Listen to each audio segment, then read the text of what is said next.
All right. Hello, everyone, and welcome to the finale of Happy Camper Season 1. Previously on Happy Camper, you all met up. Well, you didn't really meet up. She sort of crawled out of a Matryoshka doll, but you were introduced to Miss Sveta once again, who did some really horrible things to Juni, Hayden, and Gianna, where you all had some issues moving your bodies and breathing.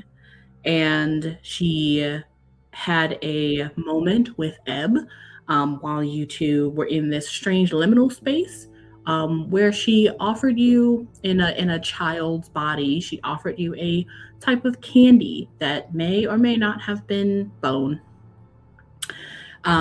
After Ebb returned from this liminal space and you were all let go and able to move again from Miss Feta, you were all given hex cards to use as you'd like.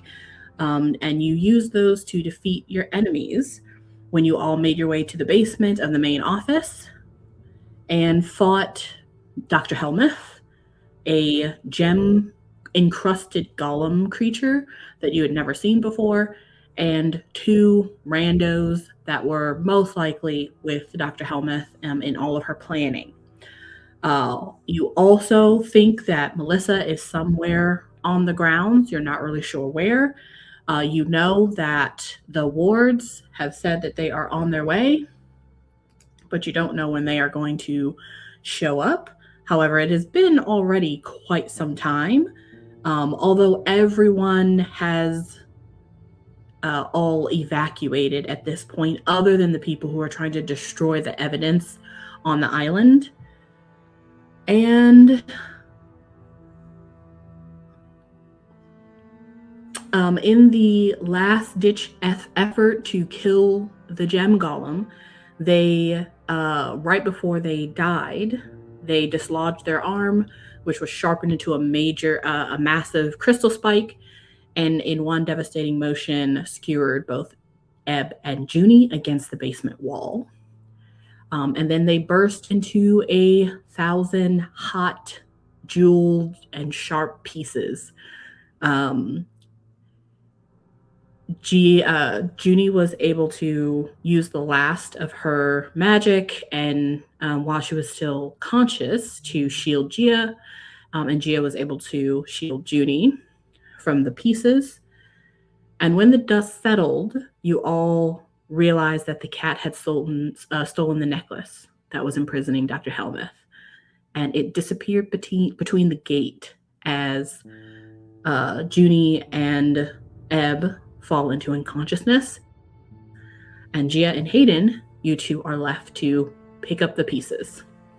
And this is where we're going to return to Happy Camper Season 1, the final episode. Within the endless dark of the shade and shadow, 3 consciousnesses began to stir. Not born from parents, not created by another god. They awakened from the fabric of reality itself. The first to awaken was Halil, whose opening eyes spilled divine blood across the darkness. And from that blood came heat, desire, and the inevitability of death. The second to stir was Hypharon, who gathered the drifting fragments of existence and shaped them into space, time, and the very living planet we all live on today. The third was Lilia, who tore a sliver of bone from her own being and wove it into matter, allowing creation to evolve. Although these goddesses have moved from this place, even now the memory of that event remains rooted in that primordial darkness called the shade and shadow. Juni and Ebb, you two have drifted into some space. It's an endless ocean of black water that is reflecting unfamiliar stars all around you. You're both surrounded by nothing and many things drifting in this nothingness. And you two are also both standing on firm ground that is black beneath you, shining and reflecting as if you were standing on black water. You're surrounded by a forest of stone pillars that seem older than whatever universe you guys find yourselves in today. And there is a cosmic void that seems to stretch out in all areas around you. But then there are, way in the distance, ruins of ancient temples. And directly in the center of this black, strange void space seems to be a labyrinth where you can also see roots that are growing all through it, but also growing in and out of this blackness as if they are growing through time itself. You two are silent, but you're able to look around. You're able to kind of feel, but you also feel weightless, even though you were standing upright. And if you were to try to speak, you would notice that sound carries really strange here. It's not quiet because you can hear some of the ruins crumbling around you. And in fact, some of the stars will randomly burst like fireworks, and then the remnants will fall onto this black, strange glass of a floor like glittering gold. This place basically feels like nothing, but also alive. And you two are the only breathing creatures here that you can see.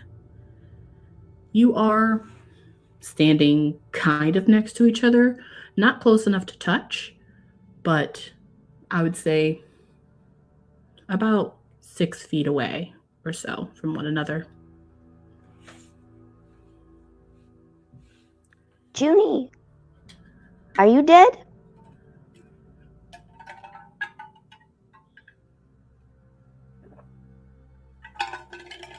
I did not realize I was muted. I think we're both dead.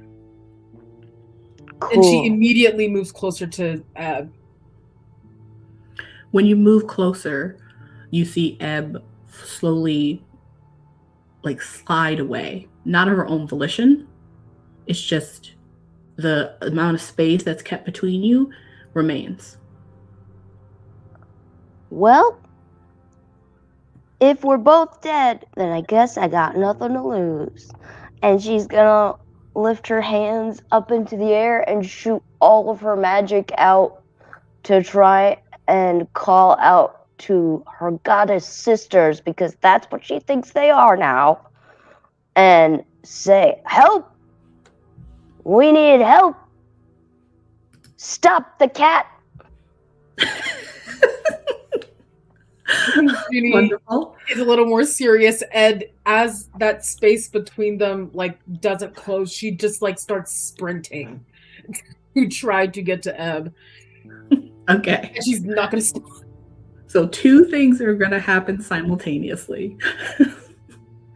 Ebb, as you raise your hands up in the air and you're verbally out loud calling this?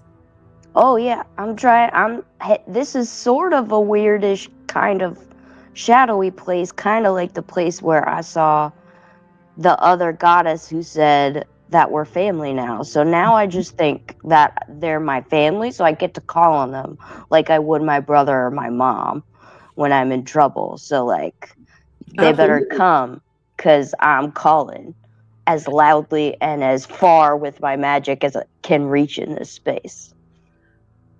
You feel an immediate response, an immediate psychic response. It touches the tips of your fingers and reverberates throughout your entire body and basically surrounds you in a warm cocoon of familiarity. Basically a quick response of something or someone saying, "We hear you and see you." And so you know that you have been heard and there will be some response. But before that can happen, you watch as Juni tries to sprint for you. And that slow movement that had happened when she had tried to walk towards you goes 20 times faster, and you two are pulled further and further apart. The more she runs, the further you all get from one another before she seems to be miles away from you. Juni, stop running! Can't.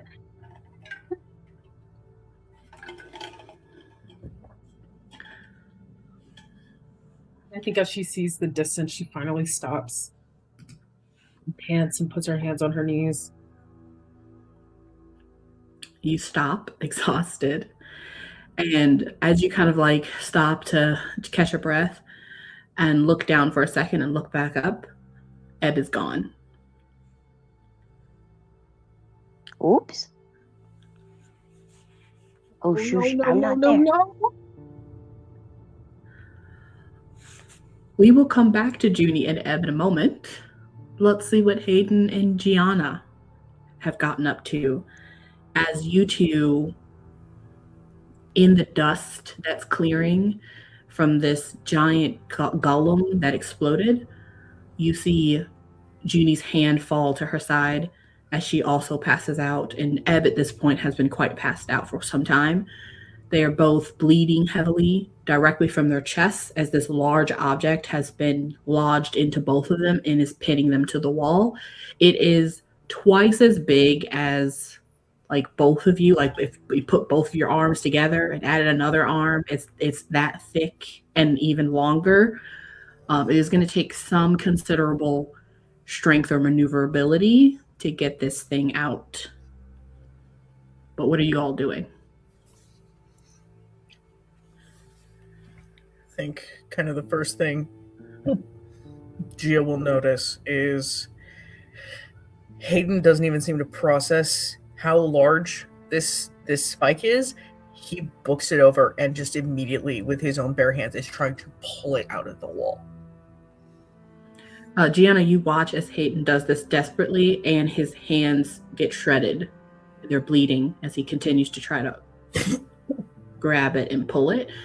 It doesn't budge, but it does cut him up as it is sharp all around.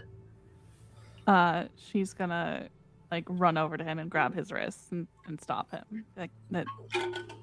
Even if you could pull this out of the wall, it would kill them. Stop. Oh, come on, there's got to be some way we can fix this. We fixed everything else. Hey, breathe. Deep breath. We can fix this. We just need to be smart about it. And you're really smart, so we're going to be okay. But I need your brain working. So just deep breath, okay? Kind of takes a second, couple deep breaths in and out, just kind of nods. Okay. I think hopefully Argos is able to catch up with that cat. Let's see what we can do for them. Okay. So we can't take the rocks out without them immediately bleeding to death. So we need to figure out a way to stop that from happening first. Let's see if you guys can determine what's happening here. And while all that is going on, let me also get my dice because I did forget to grab them. But I'm gonna roll for you don't know its name, but I'm gonna roll for Jasper. That's such a good name. And see how they are outmaneuvering Argos. So go ahead and roll for Argos, Hayden. You're going to roll. I'm assuming you're trying to just catch up and eventually catch. So at the moment, Jasper is trying to run and has had a head start. Mm-hmm. So we're going to roll a d20 for their flight. Okay, and they're going to add a +3, so that's 6, 7, 8, 9. So they have a 9, so you have to beat a 9 to get closer to them. But you're not going to catch them in this round. It could probably happen. Uh,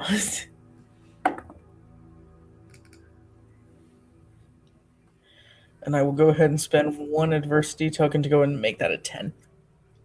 Okay.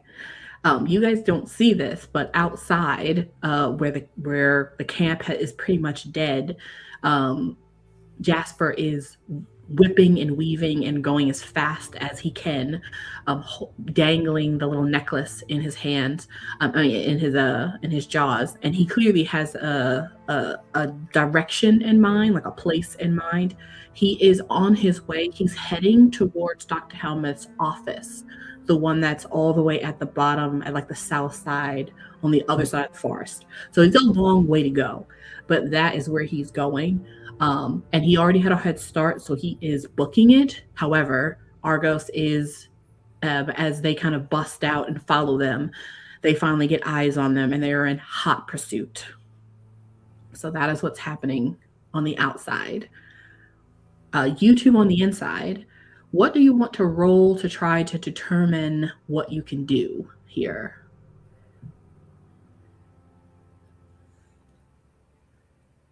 Okay, hear me out.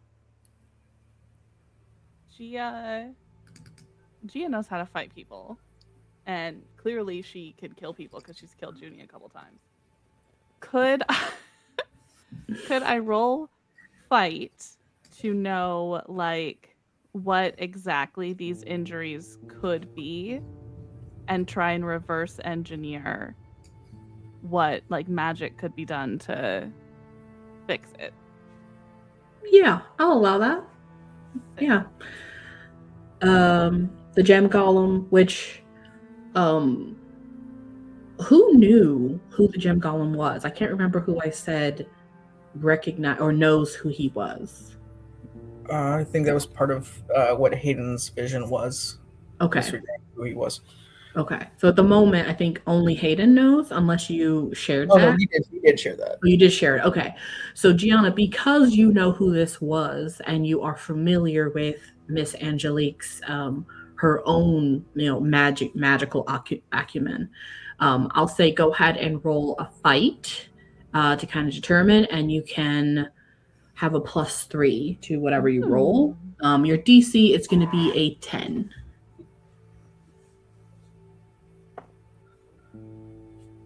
Oh, I rolled a 12. So that will be 15, 16.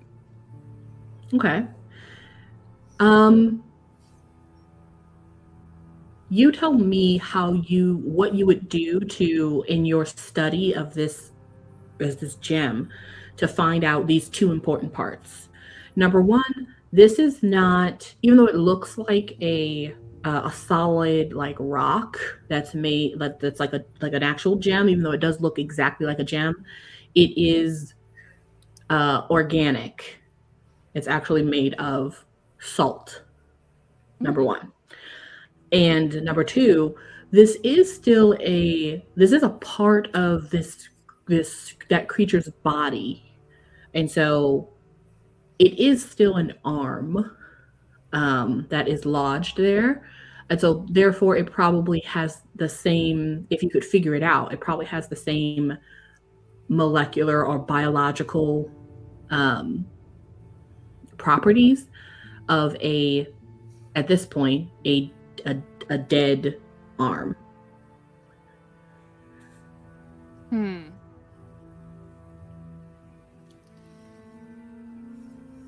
Or a severed limb. Ugh. Gross. Mm-hmm.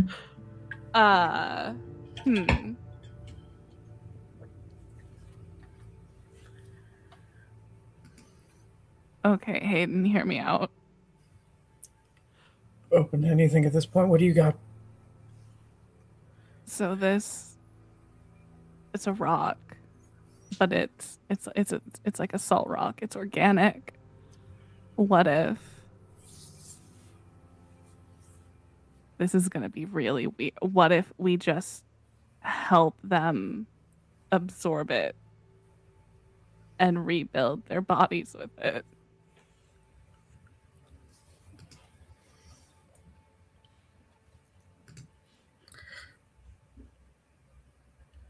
You're gonna notice his mouth just open and close for a second. It's like, I know. you know, But it might be one of the only ways to attempt this without further damaging them. It's worth a shot. I am.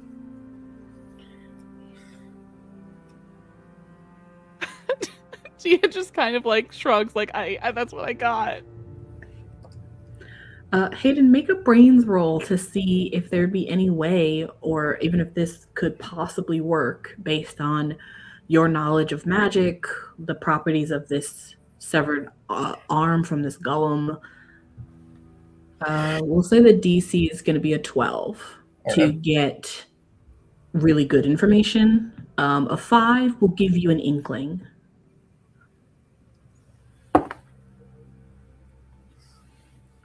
And that is a 12. Okay. I mean, there's something to Gia's thought here. Possibly if it was the type of salt that could be absorbed into a body, maybe like electrolytes or something like that. There could be maybe some compounds, maybe in Miss Angelique's tent, that could, change some of the properties. You have a lot of thoughts in your mind of like how this could possibly happen. Unfortunately, you don't have any, like, as you search your historical knowledge, you don't have any examples of something like this ever being done. You didn't even know this gem golem existed. None of you did until right now. So this is a little outside of your knowledge base, but maybe you could figure something out if you had maybe some tools or some more information about what this creature was. Mm-hmm. While you're thinking about this, you all hear some shuffling up the stairs in the main office.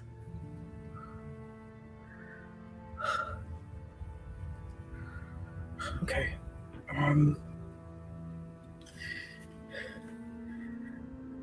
So if this works, it will probably be the first time I can consider it would work, but the problem is I need supplies to probably do it, and that we don't have down here. Try to figure out if it's worth making a run to the medicine tent.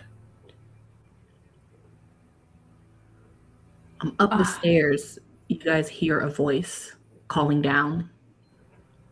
Hello? Is there... Are the doors off its hinges? Do we recognize the voice? Sounds like Melissa. Oh, it's your girlfriend. One of them.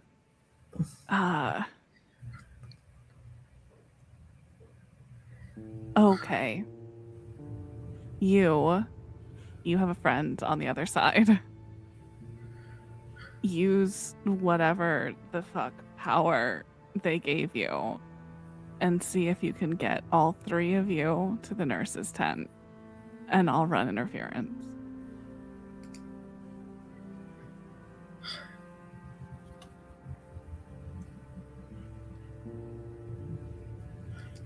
It's maybe worth it.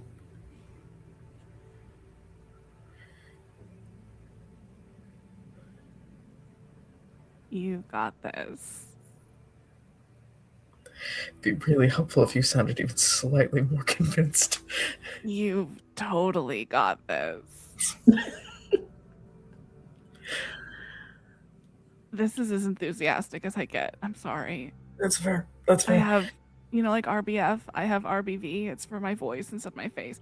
I have it for my face too. It's a problem. I'm just a bee. I don't even rest. You hear some creaking as the voice begins to walk down the stairs.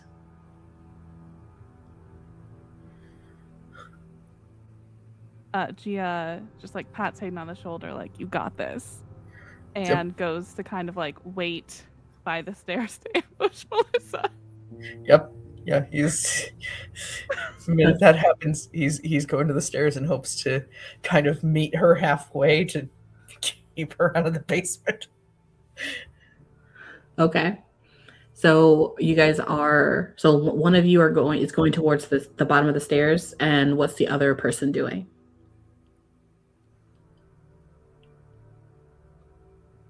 I think Gia's plan was to ambush Melissa. I think Okay. Hayden should try and use his magic to get to the nurse's tent. Okay. So you guys are splitting up? Hesitantly, yes. Yep. Perfect. All right, Gia, you are at the bottom of the stairs waiting for Melissa as she comes down.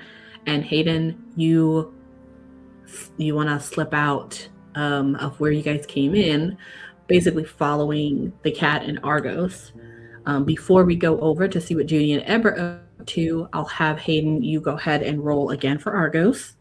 Yep. And I will roll for Jasper. Ooh, Jasper got a 14, 16, 17, 18. Dice Damn it, can Jasper. explode. Dice can explode. Yeah, they can. Not today, they don't. That's a 4. Okay. Argos is making their way. They are still hot on the trail. They can see them, but Jasper is smart. They know this place like the back of their hand, and so they try to lose or at least get some more ground by going in that shortcut that you guys took that's behind the forest. And so they are weaving through the forest quickly. And Argos is a little further behind, but still on the trail. However, Jasper will get to Dr. Helmuth's home or her main office before Argos can catch up.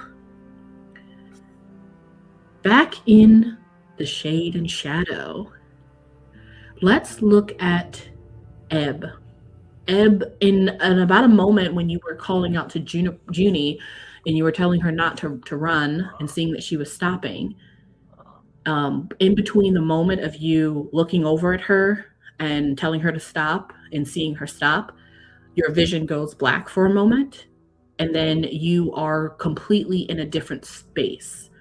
You are no longer in that black, all-around liminal space. You are instead in a almost seems like an ancient underground tomb. Like everything around you is huge stone bricks, and the ground below you is clearly it is either more stone or concrete, but on top of it is a lot of sand.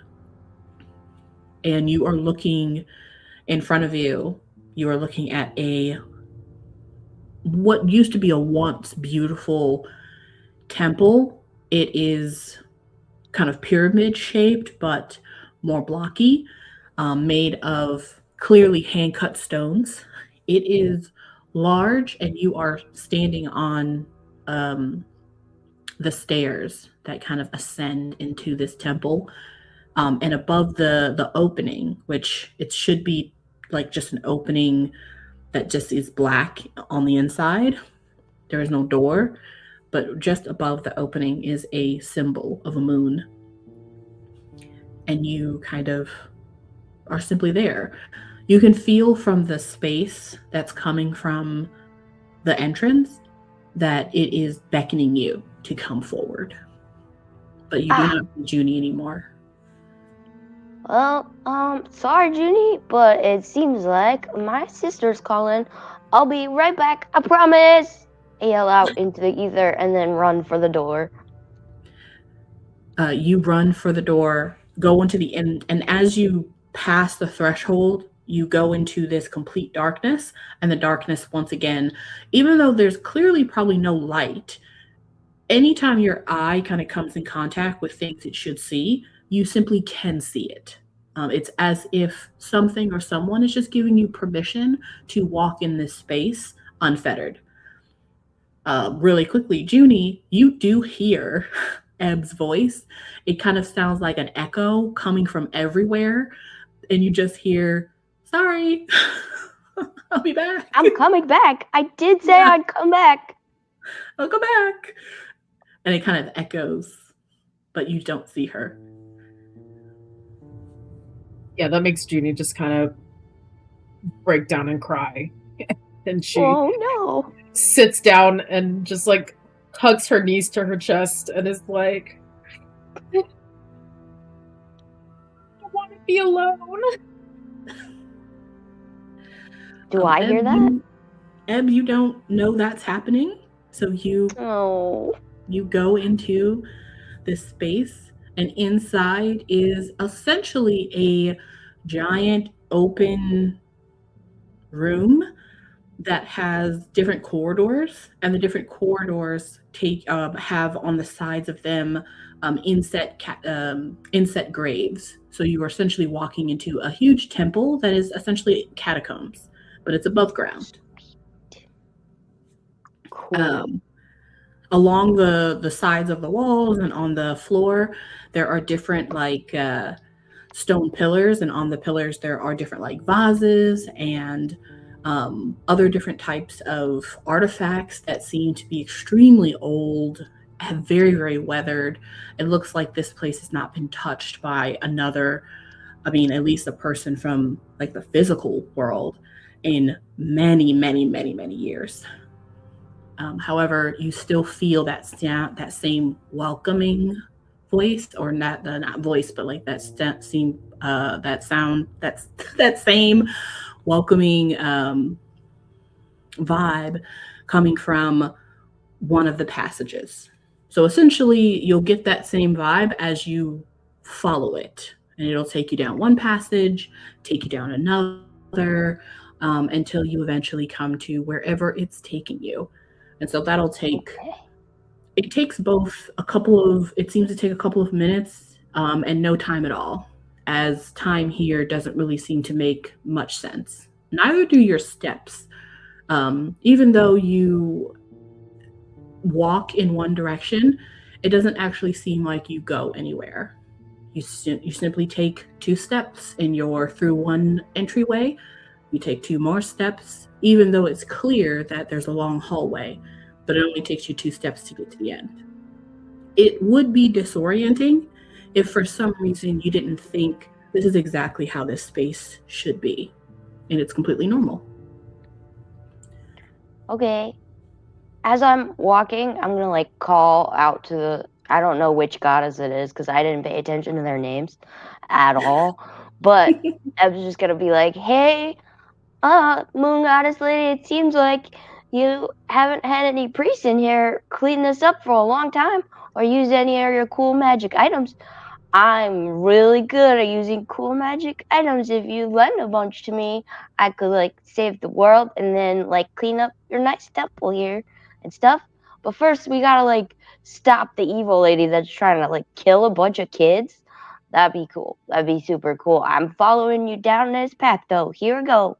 Do do do do do. As you're walking, it is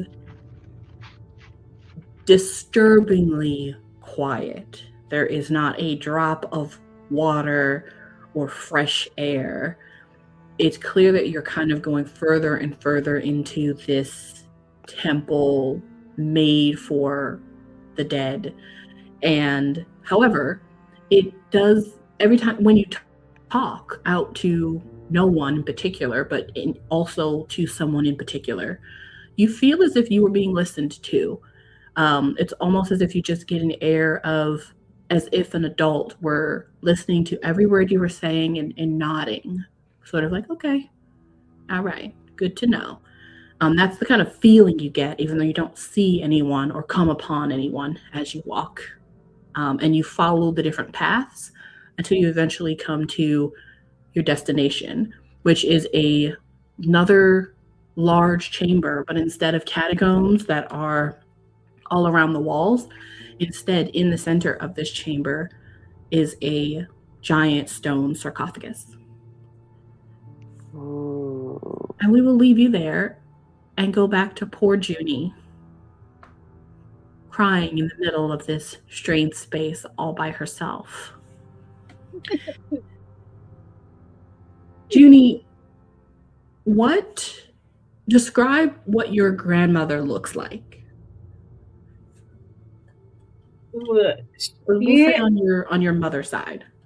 On my mother's side, yeah. She is an older lady that looks both comforting and yet poised. And you can't help but respect her. And I think she was a respectful person in the neighborhood, and she had an air about her that really just brought a warmth and silence to the room. I think she had curly, pure white hair that she often tied up into a bun, and I think she often wore like charms in it, and she would wear clothing that looked kind of different. Like it was kind of like traditional and tribal, but from nowhere I had recognized geologically or culturally. And she was just, all in all, amazing. You think of this just in the back of your mind, perhaps, without even really realizing that you're thinking of it, or perhaps it is a thought that was picked out of your brain by something. But the visage of your grandmother pops in front of you. She isn't standing or kneeling, she is sitting. She is sitting on an old wooden rocking chair as if she were sitting out on her front porch. And she is fixing a piece of clothing, just quickly doing some stitches of a child's shirt. And as you look up, you are looking way up because you are much smaller. You're no longer teenage Juni. You're little girl Juni. Probably the last time you really fully remember seeing your grandmother the way she looks to you right this moment. And she is not looking at you. She is simply sewing. And she just goes, "Now, are those tears going to get you anywhere, sweetheart?" I think Juni stands up, wobbles a little bit because she's much younger, and she wipes her face. And she doesn't even say anything. She just shakes her head and pouts. She stops sewing. "What are you afraid of, honey?"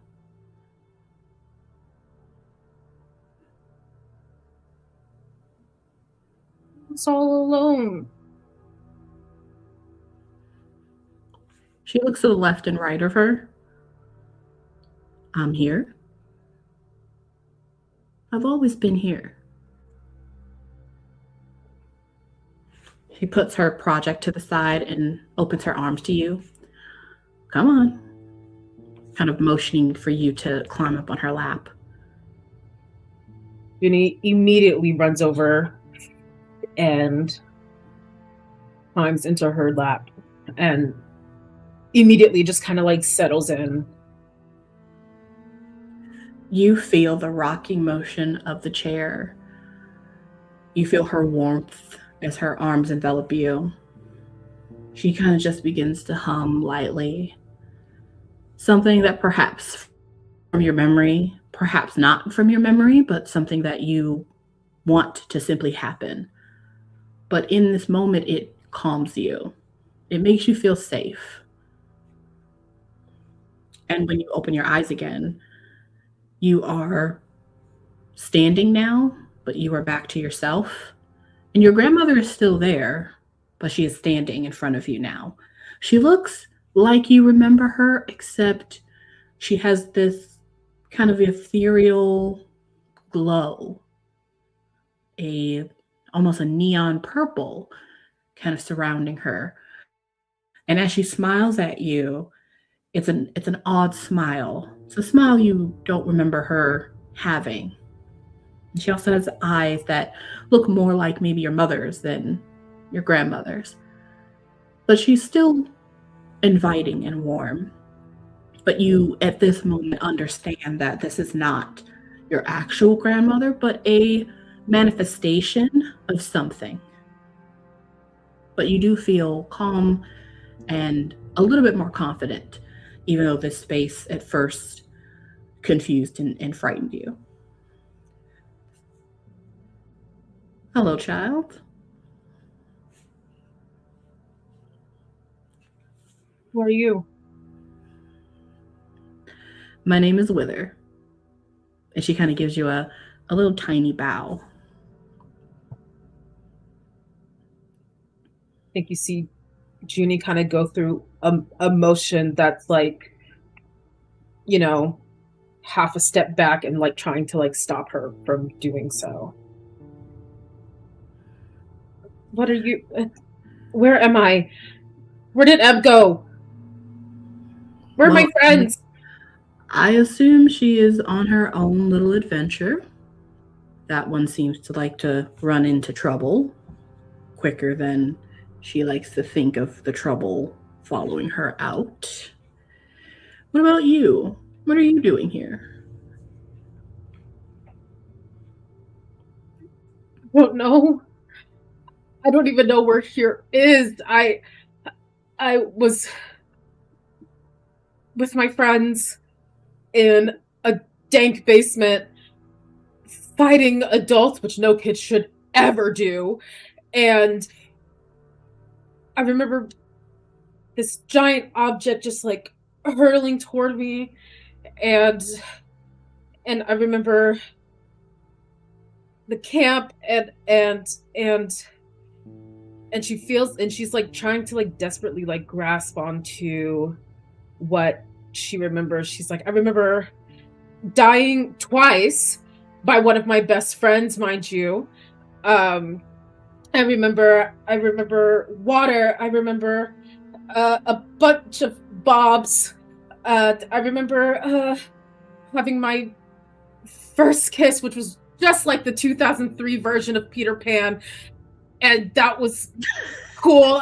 And I remember Hayden and Ebb and Gia and this harpy that wanted me to call her mom, and then my mom, and then my nana was just here, and now she's not, and you're here, and I don't know who you are. My. Well, doesn't that sound very frightening? Would you like to go back?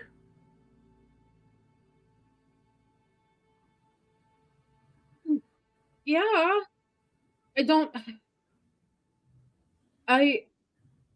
There's so much that needs to be done still. I don't know if my friends are okay, if the campers are okay, what's going on in we found a second world, and I don't know what's going on there.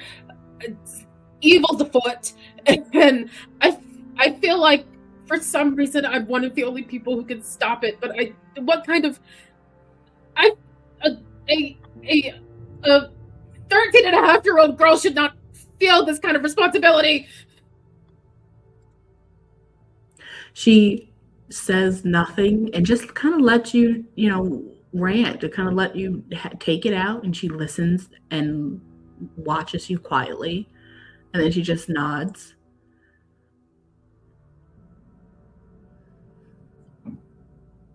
I hear you.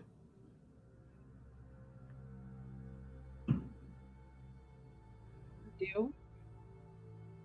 Yes. You've had quite the life. In just a few days, it sounds. Terrible, terrible things.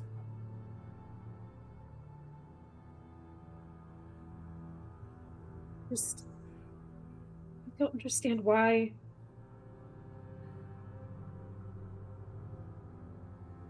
Why me? Her smile gets a little bigger. Well,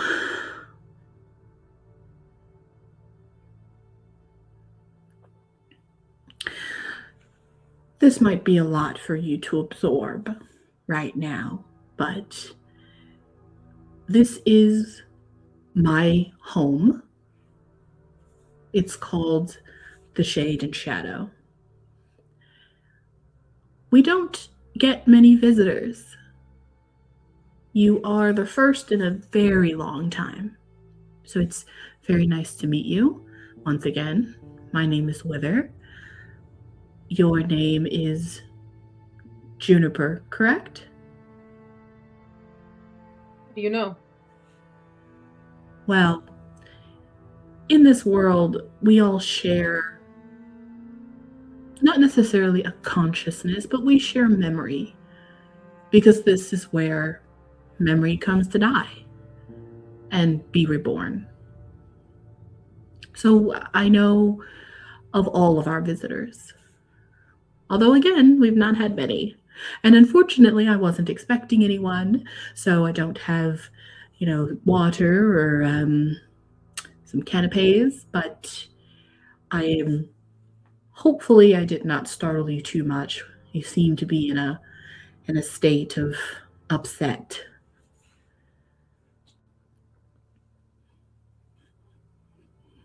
I think it's a canapes. Oh. Huh. She stops for a moment and looks up and then looks back at you. You can kind of see that she is almost like accessing a memory bank, that perhaps to find something that might be more relatable. She's like, I apologize. I meant perhaps some pigs in the blanket. Is that more something you could reference? You see the look on Juni's face is just like, do I look like I could eat it now? It's like she's trying so hard not to just like disassociate. Like her you can see Juni's eyes are starting to like drift apart. Like she's so out of it. If she did have normal eyes, you can see her eyes drift apart, but obviously she doesn't. So she can tell your distress, and she's kind of like, I can take a different form if you prefer. My actual form might also be a bit alarming for you, so I can just kind of take something a little bit more normal. And you can see in front of your eyes, her body begins to like reform and reshape, her clothes change, and she basically looks like maybe one of the kids from, not a kid, but like maybe one of the young adults from like your neighborhood. So she's trying to just conform so that you're a little bit more comfortable with her presence.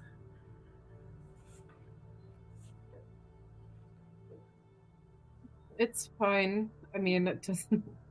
What really matters anymore, you know? Ah! She just nods her head. Let it out. It's okay. This seems to be a lot for you. Okay.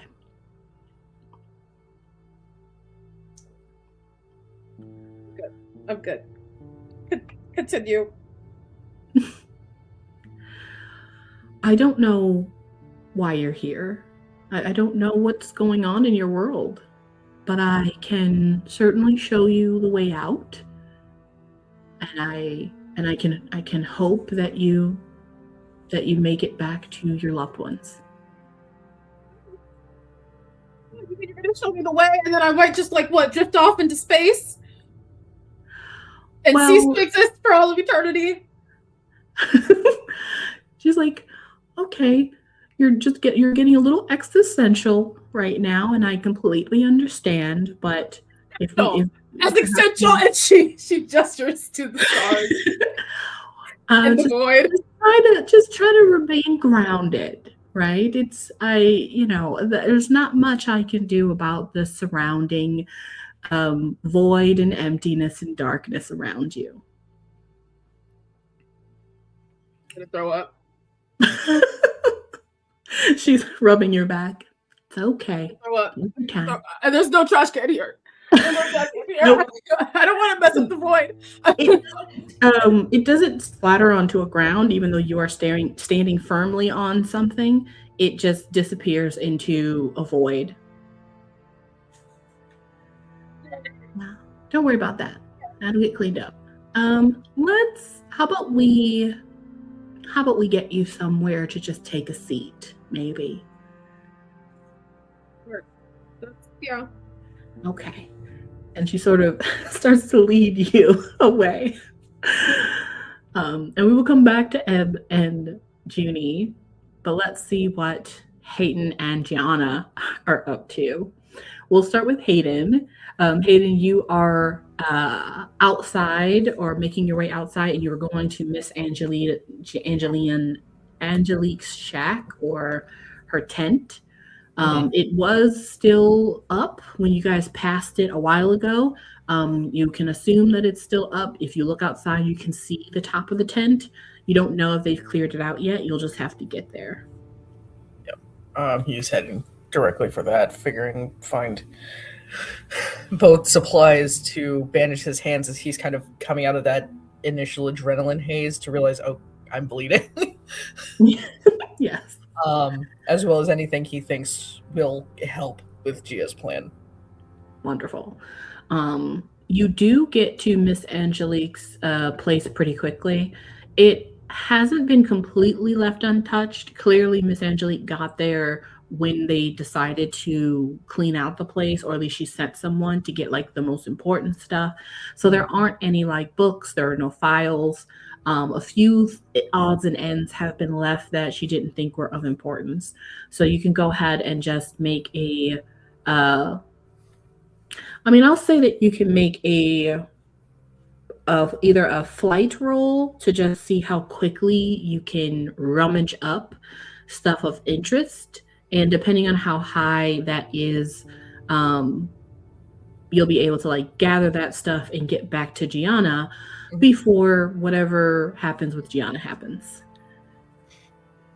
So let's make your DC a 10. Okay.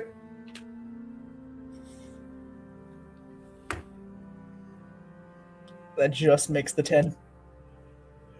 You're able to find some water, it's not bottled, but it is contained. You're able to find some water. You're able to find some bandages. You're not able to find any reading material about Miss Angelique's husband, but you are able to find some compounds, because she had a bit of a little lab, and so you are able to find different things that have been marked in her apothecary area, where she marked, oh, this is grains of salt compound, and this is dissolvables and things like that. They're all nicely labeled.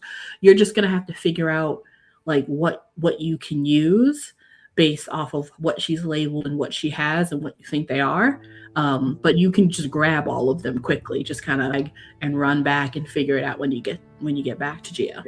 Yep, that is basically his thing. He's just grabbing all of it. We'll throw it at the wall from there once I get back. Wonderful. Yeah, you're able to grab everything, and you just kind of head back to Gia. I will say that as you come out of Miss Angelique's tent, you look over to the forest, and you don't see Argos, because Argos and Jasper are chasing each other in the forest as they're going towards. But you do see up in the sky there's a strange It's not mist. It looks like a haze, but like in the ozone, like way, way up in the sky. The sky color is strange. Mm.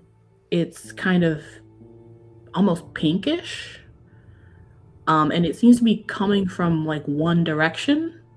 So you know where the sun is supposed to be, but this color is kind of slowly washing towards you. So it's coming towards you guys from the north. Yeah. So it's not where the sun would be rising or setting, but it looks almost like it's like a second sunrise. It's very strange. You've never seen anything like that. But you note that and you're able to get back to Gianna in record speed. Gia, while Hayden leaves, Miss Melissa is coming down the stairs. Mm-hmm. She is going to get probably about a couple of steps away from the bottom, and you're not being seen, correct? Yeah, I'm trying to ambush her, lying in wait. Yes, she is going to roll a brains roll Please to be done, see Melissa. if coming down the stairs into this empty basement where she 100% knows people were at is going to be safe for her. So you can roll a stealth to try to, like, you know, keep yourself hidden so you can do flight, and we'll see who sees who. Uh-oh. You have to beat a 6. Okay. Did I roll the right one? 5. I'll spend an adversity token to make that a 6. You hear her come down the stairs. She stops a few stairs away from the bottom. There's silence. And then she continues to come down the stairs. Where are you? Are you like away from? I have my back pressed against the wall. Okay. Very close to the stairs, and as soon as she's in sight, I'm gonna try and jump her. Okay. And hit her head against the wall so she gets knocked out. Okay. She comes down the stairs, immediately sees you because you're not hiding, but you are, you know, pressed up against the wall.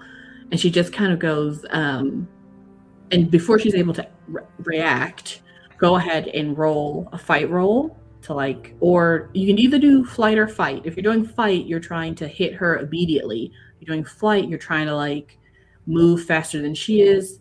I'll also allow brawn if you're trying to, like, tackle her. So what are you trying to do? My grandmaster plan was to, jump her and smack her head against the wall and knock her out. Okay. She is going to see you as you see her, but you are getting kind of the jump on her. You have kind of a surprise. So you won't have to roll flight. You are able to get to her quicker than she can respond. But you are able to get to her, so you're able to get close enough. And now you want to grab her and push her into the wall? Yeah. Okay. So then that's going to be brawn. And she is going to try to she's not going to try to, like, hit you back. She's just going to try to withstand the hit so that she doesn't get knocked out. So it's going to be her grit against your brawn. So her grit is a D8.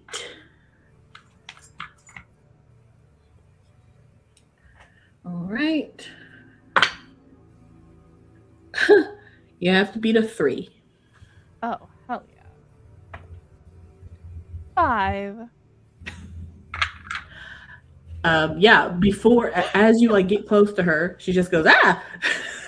And then you grab her and slam her against the wall. And before she can even really say anything, all you hear she just goes, ugh. And then she's on the ground. Is she unconscious? She is unconscious. Amazing. I'm gonna drag her deeper into the basement and be like, if you're not a clone, I'm sorry. If you're not mind controlled, I'm sorry. If you're just you, I think I'm sorry, but also that was really satisfying. I will answer for this later. As you are dragging her away from the entrance of the stairs, you can hear some more rustling upstairs. You don't know who's up there, but you do know that she's not the only person up there. But you move her, and at this point, Hayden, you return. Hi. So it just takes a second to catch his breath. I think probably just noticing the last bit as you're dragging Melissa off. He's like, you know what? That's one way to deal with it. That's fine. I'm not going for subtle. I don't think we have time we for threw subtle. subtle out the window a while ago. It's fine. Find anything? I found a lot. I don't know how much of it's actually going to work, but there's at least some stuff that's like dissolvable that might work. But also, the sky is really weird. The sky is weird? In what way? I've never seen it look that color before. It's like another sunrise is happening right now. It's a really gorgeous color if we weren't worried about people dying. Okay, well, let's focus on getting them back to life so we can all enjoy it together. Agreed. And hopefully actually enjoy it. Okay. I will say that you guys will you'll have like 2 rounds to try to figure out what's going on with Ebb and Juni in terms of either getting them at some point revivable or at least getting them like off of this giant thing where they're not dead so that you can move them before more people from upstairs are going to come downstairs. So first thing that's going to happen is Melissa is not going to also stay unconscious forever. So the first thing she's going to do is she is going to roll to see if she can shake off this being unconscious. Mild And I will concussion. roll for her, but I will not tell you whether she passes it or not. Her DC is going to be a 5. Okay. And now let's go ahead and roll for Argos while I roll for Jasper. Oh, needs to be a 7, 8, 9, 10. Okay. That's going to be...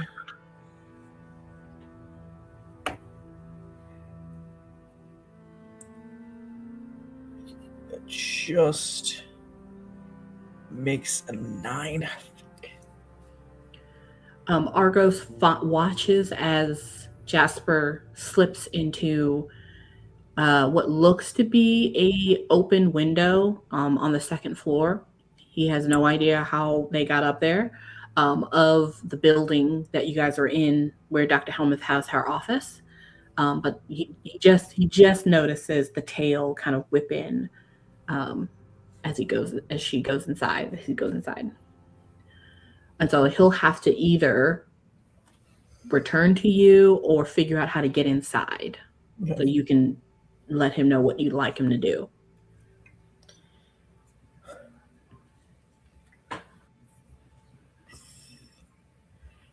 Figuring, because if Hayden hears that back from him,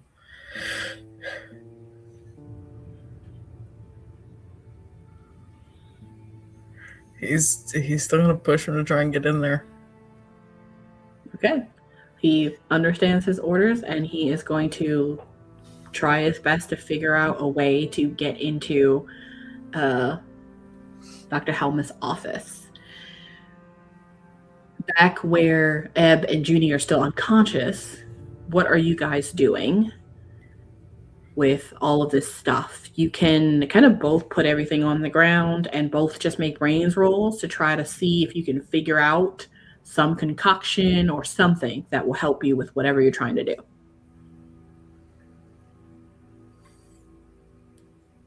Yeah, let's do it. Yep. Okay. So it's going to be brains rolls for both of you. DC is going to be to do exactly what you want to do. It's going to be a DC of 20. Oh, shit. To be able to figure out how to at least get them off the spike without dying, it's going to be a 10.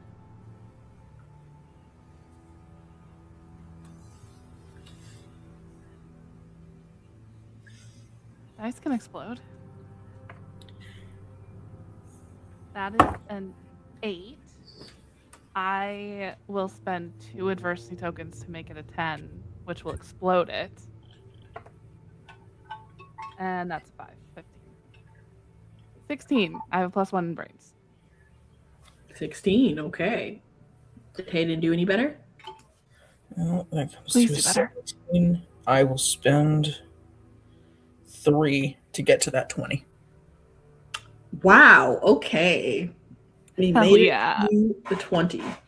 You two put your brains together, and Gia, with your experience with nature items, organic items, you are able to figure out what compounds would work to, number one, get rid of this thing, or at least to dissolve it, or to be able to get it to a point where you guys can take it out. But you also find, because Miss Angelique was a very good wizard in her own right, mage in her own right, she does have some things here that will help basically change the properties of the salt to be kind of like an antiseptic. So it is going to do what you want it to do, just it's going to be interesting, because these are compounds, and this is a creature you guys don't have any expertise in, but it will do what you want it to do. You're both able to figure out how to metabolize this huge salt arm to heal their wounds enough so that, number one, they don't die from blood loss. However, they are still both unconscious because they have already sustained a lot of blood loss. They're going to just need medical care. However, you are able to get the arm out, and instead of it being it visibly metabolized, they basically, when you lay them both down on the ground, you watch as the giant cavernous holes that this thing made in their chests, basically it crystallizes, and so you can basically see through their chests now, as it has healed them, but it's a giant crystal that's now powering their bodies. Oh, Can't even let inside. You kind of sick. Ebb is gonna love this. Yep. Juni's gonna Juni, freak. Juni's gonna freak out. Can we just move her shirt in a way she won't see it? No. Okay. Yeah. Gia pulls off her jacket and puts it on Juni and buttons it up. Okay. It'll be fine. She won't know. No. I am going to roll something, and it is going to be a D6. You all want I want a 6. You all No, we don't. You will want a 1 through 3. Let's see what we get here. We got a 2. Okay. Okay. That is essentially one round of what you guys are doing. And so when we come back from Juni and Ebb, that'll be your second and final round. And whoever is upstairs is going to get curious about why everyone's gone. Juni and Ebb. Let's go back to Ebb and see what she is doing as she is standing in front of a giant ancient sarcophagus in this new temple. Okay. She's first gonna look in her pockets and see if she has any of her fish snacks. Do I have any fish snacks? Sure. Great. Okay, I'm gonna take out my fish snack and I'm gonna put it at the foot of the sarcophagus because Mom always said that when you're exploring a ghost ship, you have to leave a food present for the dead spirits so that they don't bother you while you loot the ship. So now that I have fed the dead spirits, I'm gonna open the sarcophagus and loot all the stuff inside of it. Fascinating. As you put down this organic matter on is it like right below the esophagus, like essentially where you would put an offering? Yeah. Okay. You sprinkle it on the ground. It kind of whirls up in front of you and disappears, as if it has been accepted or taken. Good Go job. ahead and roll a charm roll. DC Excellent. is going to be DC is going to be a 4. A 4. Okay. Here we go. Whoa. Well, that wasn't too bad. 9 plus 2 is 11. Oh wow, that's very high. As that happens, and you look up and you see a very old but really well maintained bronze plaque that has engraved letters on it, and it basically says this. Put it in the chat, but I'll also read it out. It says, Sorakia Hilda Veda, High Priestess of Ward 5, Librarian of the Imperial Library, Scion of Scylla, beloved mother of those from the deep. And so that is the plaque on this sarcophagus. Ooh. And so you were able to, and I'll say even just with that offering, because this is a very heavy top that's on the sarcophagus. So if you were to try to pull it off, you would have to roll like a brawn or something, or maybe even try to do it with magic. But for you, it begins to open on its own. It is heavy and thick, and it just slowly slides open all on its own until it is fully open and you can step up and look inside. I do that. Inside is Sveta's desiccated body. Cool. She is wearing a long, like, black gown and also a black veil. And she's simply laying there. She has she's holding like a necklace of some kind. You can't see what the biggest part of it is, but it's in between her hands and it's clasped on her chest. And she seems to be, there in the sarcophagus in peace. Now, there's nothing else in this coffin. There's just her.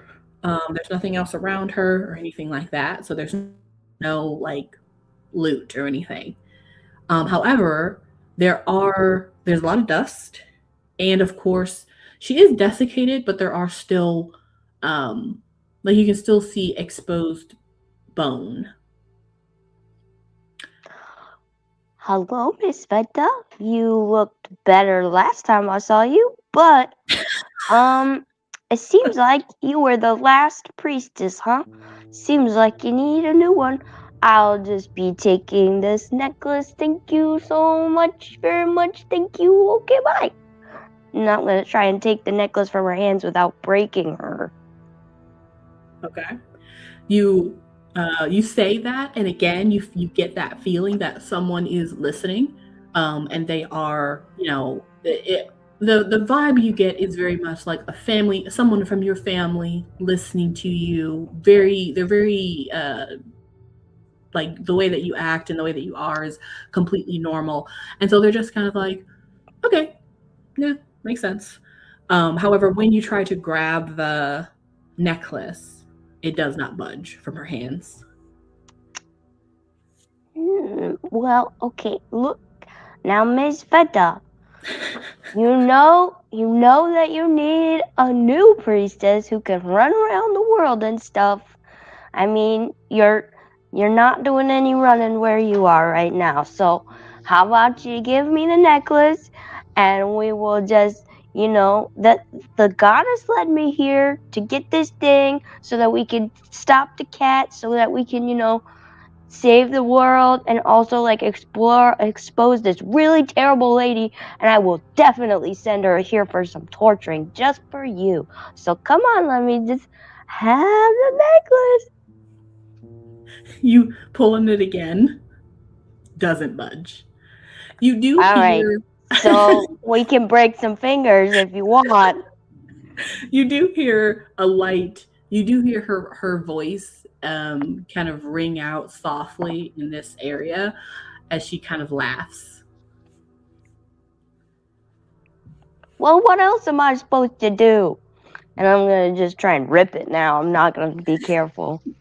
Yeah, you give it a good yank. Go ahead and roll abroad. Let's see how. Oh, good. We'll say DC is gonna be 5. Okay. Hiya. Oh, that's real close to a 5, so I'm gonna spend an adversity token to make it a 5. You give it a good yank, and it does come loose. Well, kind of. You are holding it in your hand, but her hand is also holding it in her hand. So it's like, but it's still attached to her. So she's still gripping to it. Listen now, you're the one that led me here in the first place. What? Come on now, what's the thing you need? Do you want to trade? Here, maybe I have a cool pin, and I'll look in my pockets for a rock or something. Okay. You look in your pockets for a rock. I think I got some cool rocks. How about this one? It's kind of green. Go ahead and roll.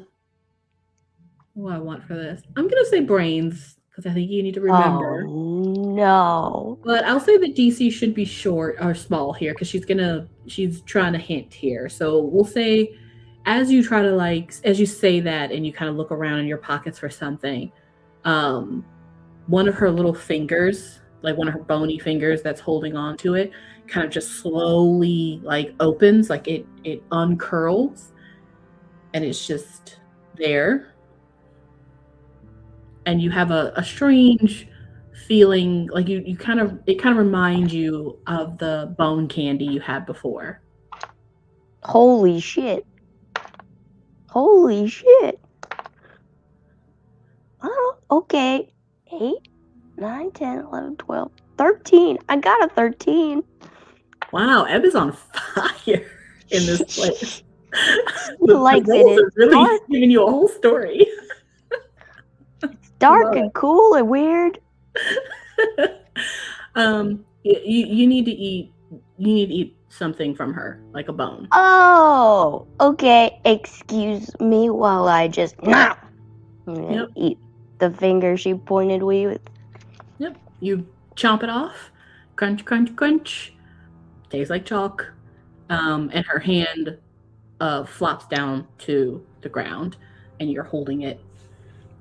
It is a beautiful jeweled pen. It used to be like an emblem or a pendant that was turned into a necklace later in her life. It also looks like maybe something that is the kind of essence of her order like her station as a priestess. It is chrome, and even though it's been in this place for a long time, it is still very shiny, as if still very much new. You're holding it in your hand, continuing to chew the piece of bone, and you hear Sveta instead of seeing her this time. But you can tell that she's kind of like all around you. And she simply just Oh, goes, "It has been an absolute pleasure, my little doll." you too, Auntie Sveta. Should I take some more of your hand bones for later so we can talk in normal land? I'm afraid it does not work this way, darling. You must come to my resting place should you ever want to talk to me again. Oh, so I gotta find this place in the real realm, or I gotta come back to Shadow Realm at some point to fulfill my priesteddom. Do not worry about your path right now. You will be guided. Okay. But So at the moment, there's crazy stuff going on back on Earth. I don't know what the new planet's called. But I need to get back there. And also, Juni's stuck up here with me. She did not like it here, but she should probably come back with me. Is there anything we could do about that? you're referring to one of your little friends? Yeah, we were both stabbed by a real big rock monster. Pretty sure I'm dead, but you seeing as you're like one of the priestesses of death and destruction or something, I figured I could come back as a zombie. But Juni's kind of like she would like to be an alive person. So, could we fix that too, maybe? She imprints into your mind the symbol you have seen before at the beginning of the temple, and you've seen this symbol a couple other places, but it really hasn't really hit you like what its importance is. But it's essentially a symbol of a blue moon, and she kind of hits you with that, just so that it's in your mind, and moving forward throughout the rest of your life, you will never forget it. Great. Good, because if you didn't imprint that, it would have disappeared. She fully imprints that. But she also assigns this, what she's about to say, to that image, and so you will also always remember this. But we are priestesses of the goddess Lilia. Lilia. It's a good thing you like wrote that down on my head because Yes, sweetheart. I'm real bad at names. Yes, you're still growing. I don't think my brain's gonna grow much more, but sure. And she basically so she does that, and she just goes, "Unfortunately, I cannot help your little friend. She is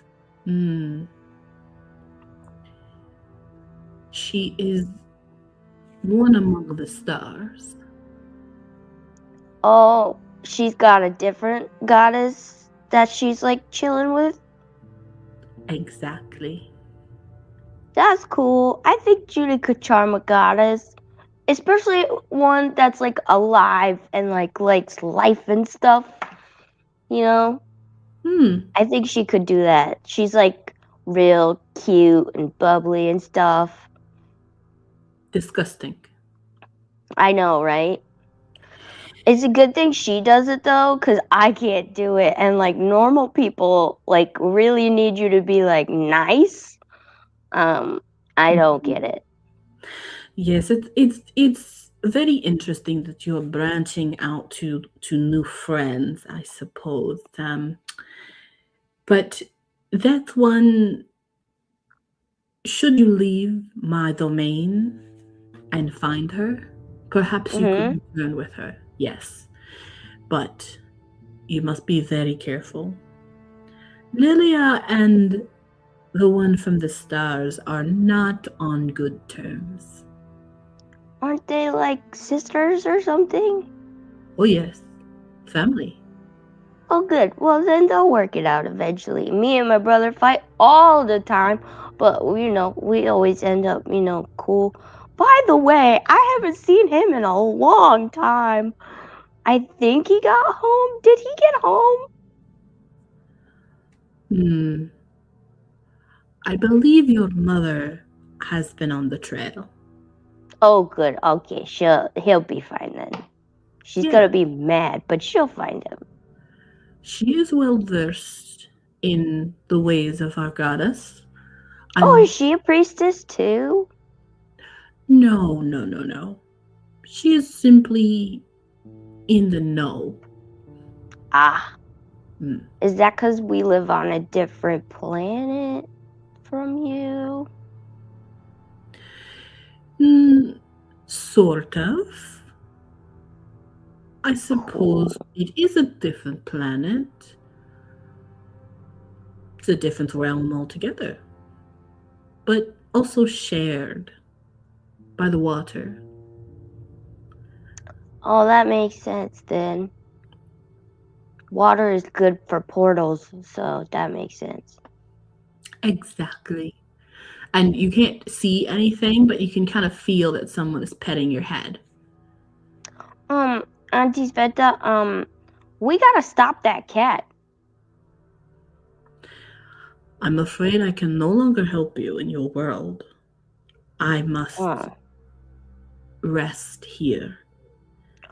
Well, could you give me superpowers or something so I can go help everybody? If I could do the doll thing that you do, that'd be super cool. Gianna laughs. Perhaps in time, these gifts were my own power lended to you, but now you must cultivate your own power. And the necklace in your hand swings. It will take time. Could I just have a bump of power right now, and then I'll work for the rest of it? We really gotta stop this terrible lady right now. Perhaps if you show devotion to our goddess, she will favor you. Oh, sure. Does she want more of my finger bones? She could eat it. It's fine. No. Keep your bones. The bones are sort of my thing. Oh. Right. Okay. So everyone has their own, thing that they're. So you're going to find what really, calls for you and what devotion looks like for you. Okay. Well, I'm pretty devoted at this point. I kind of like it here. I would really like to be on the conservation of the world team. But yeah, I'm ready. Let's do it. What does she need? What does she want? I got it. Let's go. I'm afraid you'll have to figure that out yourself. Oh, well, how do I get back now though? Then. Well, that depends. Do you wish to go without the stars girl? Well, no. Honestly, it'd be better if she's in the land of the living than me. 'Cause she's, good at living. This place is a second home for you. It is easy now to come because of our connection, but as you get older and learn to wield your power and become a true priestess, you will need to hone your skills to come into this world and return home. But today, you can easily go back on your own. It will take some manner of work if you wish to bring the girl back with you. Okay, I'm good at work. I mean, not smart people work, but like hitting stuff or picking stuff up and putting it down, that kind of work. I'm good at that kind of work. Or killing stuff, I'm good at that kind of work. I have a body count. I think it's 50 something now. Something. That's very impressive, darling. Thank you. The clasp on the necklace breaks. Oh no. And you can just easily like catch it or pick it up, but it is now back to being a pendant. And it was much bigger for her because of her size, but it actually shrinks in your hand to be more of a size for you. And she simply goes, "This is your emblem, your symbol. Pin it to you as a sign of devotion and membership." Okay. And I'm going to take one of my spikes out of my head, and I will get some of my coat and a little bit of skin and push the spike through the pendant and my skin and the coat so that it's stuck in there real good. Very nice. It gets pressed into your skin, and on the outside to pretty much anyone else, it actually just looks like it's been it's like it's just a little what's it called, like a little emblem pin. So it looks like it's just hanging on like your shirt, even though it is like it can't be removed. In fact, moving forward, it will not be able to be removed. You can take off like your clothes and take it off in terms of what people see, but in reality, it will always be a part of you. Dope. And let me just look up here. What did I say? She's Ward 5. Let me get into my Divinity Ward stuff here.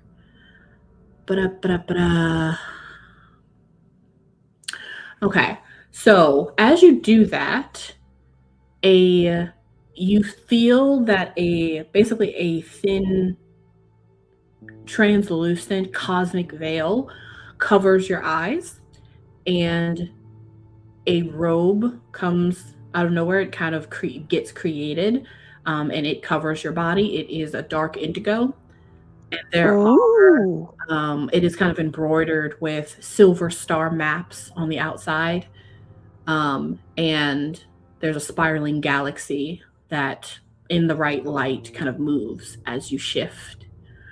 Excuse me, goddess lady, not to be rude or anything, because obviously stars and space is like your thing, but I'm more of a sea person. Could I have some like little waves on it too?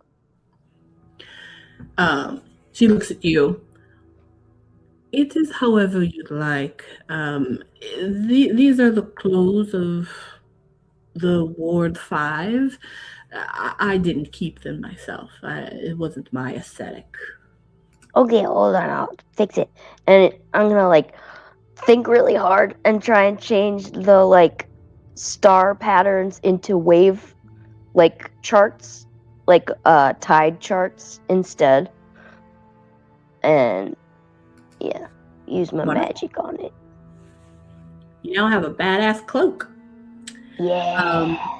This cloak and this pin will allow you to traverse between the shade and the shadow while you are conducting what's called a dream walk.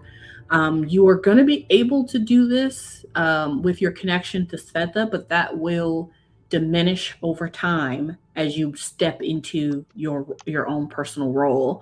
And so you will need to practice with other mages on how to do this dream walking safely, to come into this world and to leave this world, and also to learn the aspects of governing this world in time. I will totally practice super safely. That yeah.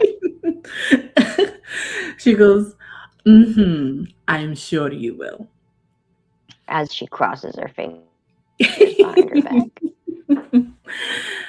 Again, she kind of pats you on the head, and and you see the lid slowly close as she continues to talk to you in your head. The girl from the stars, I shall show you who she is. And all you must do to leave is Okay. think of home. Sorry, what'd you say, Tanya? All you have to do to leave is think of home, like where you want to go. Okay.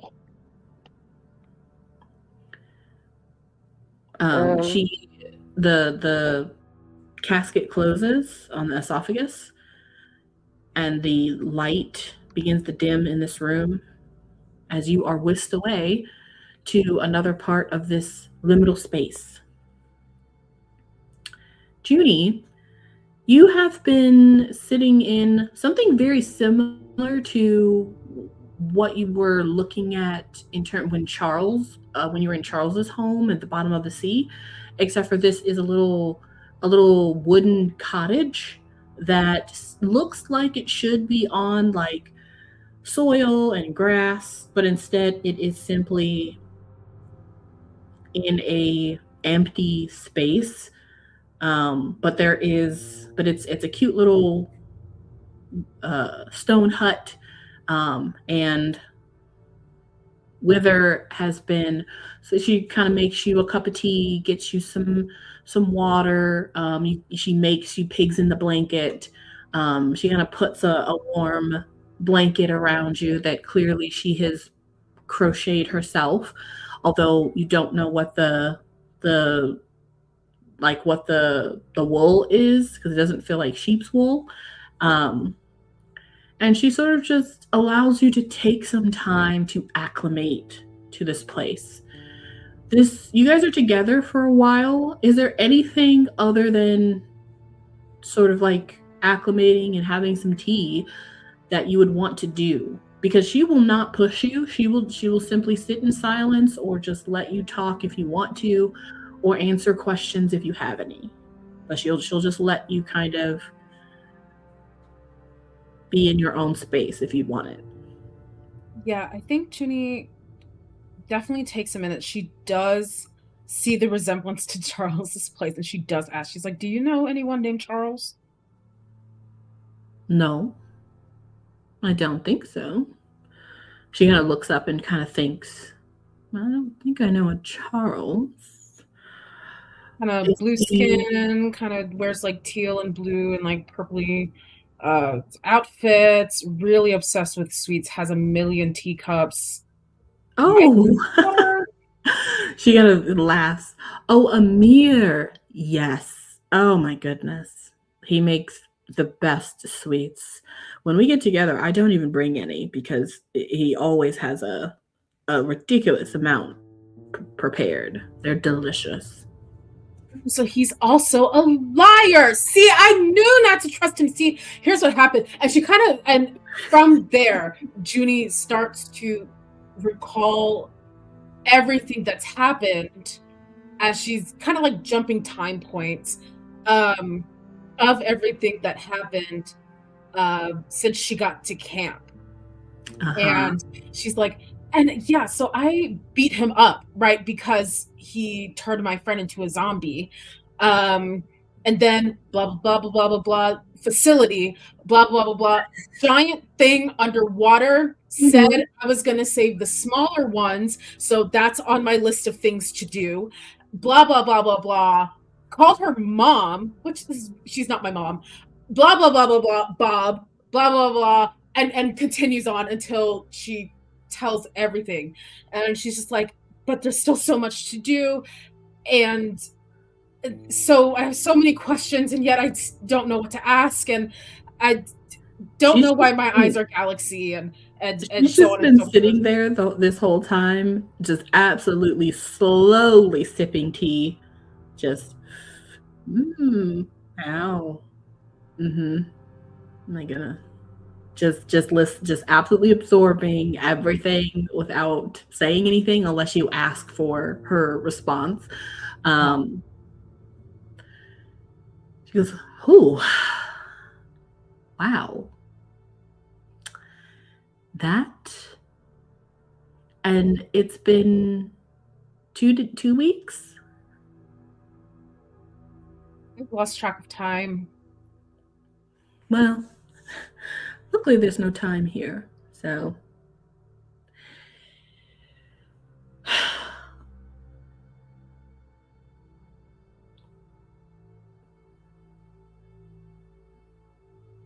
Do you know why you're here?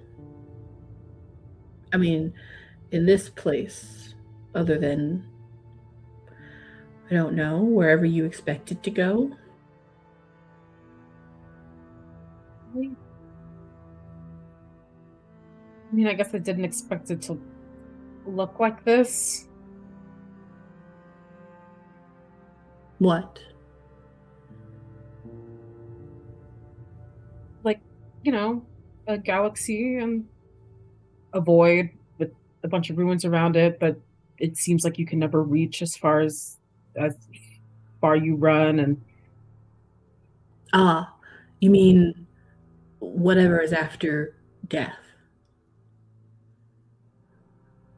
I guess death isn't really something I've thought much about, as much as I've seen people die in the last couple of weeks. I see. Well, this is the place of beginnings and sometimes endings. So I don't think this is your ending. I think this is just a rebirth. Would you want that? Rebirth? Perhaps what's been going on the last couple of days have shown you that you don't want all of these consequences that have come with these adventures. Maybe you could just turn back time and never have gone to camp.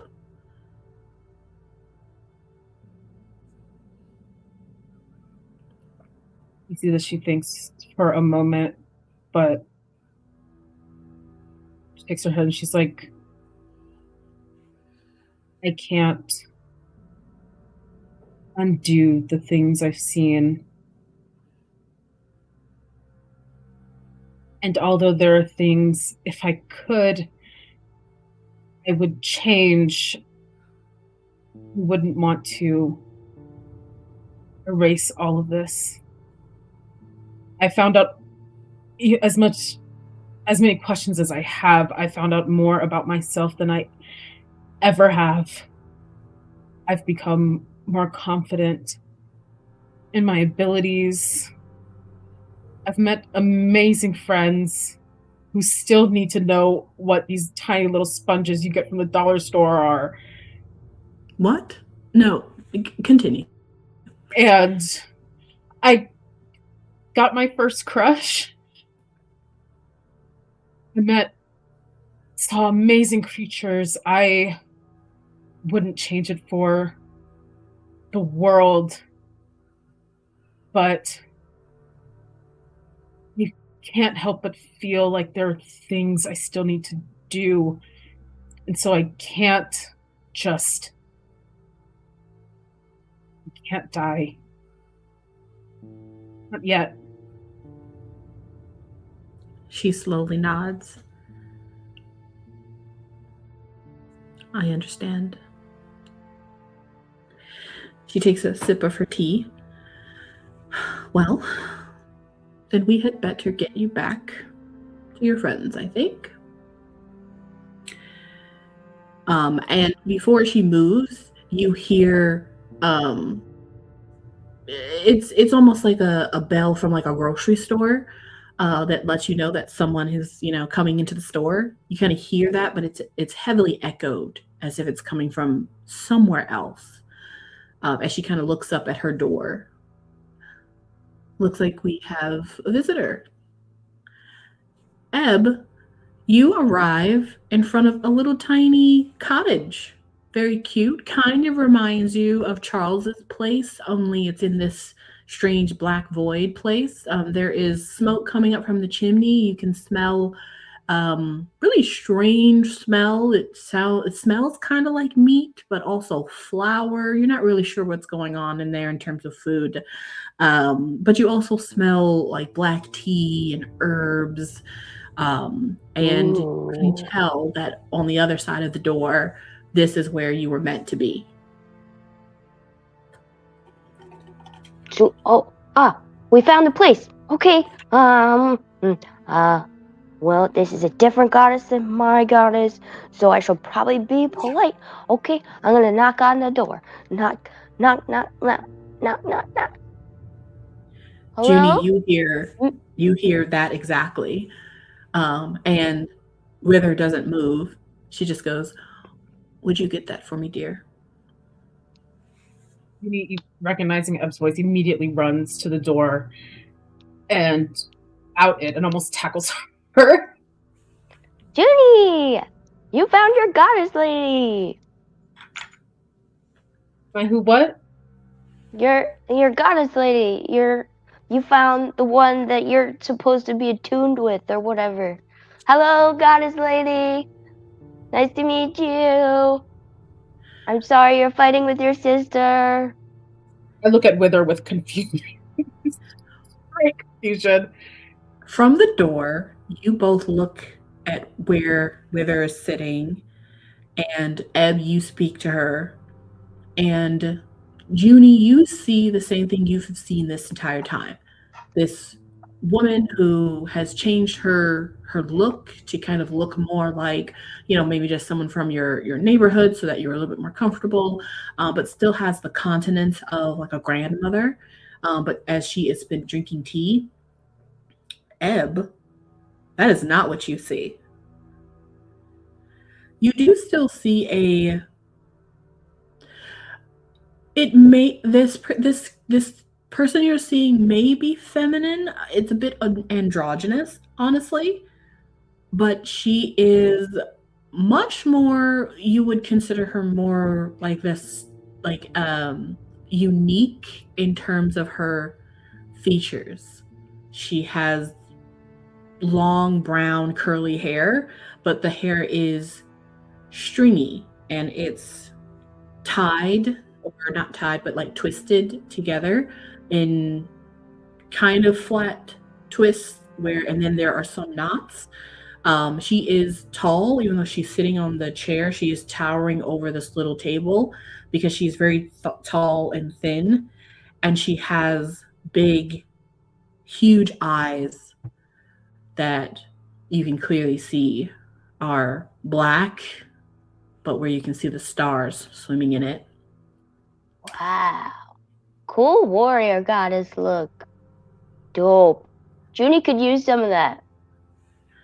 She simply kind of gives you a little nod, and she just goes, "Come in, dears," and kind of shoos you both in.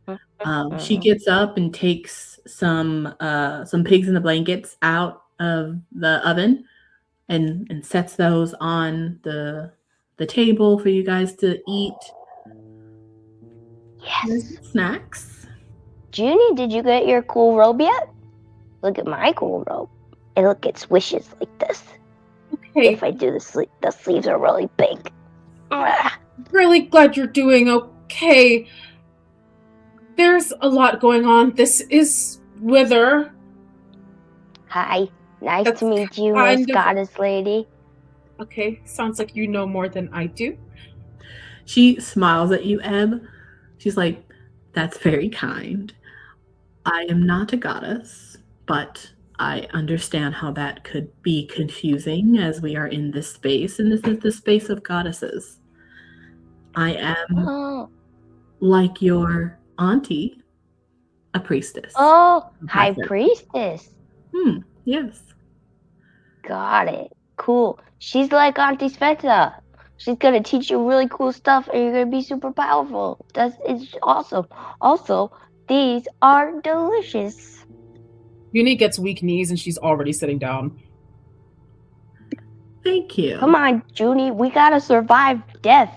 You need like a little bit of superpowers.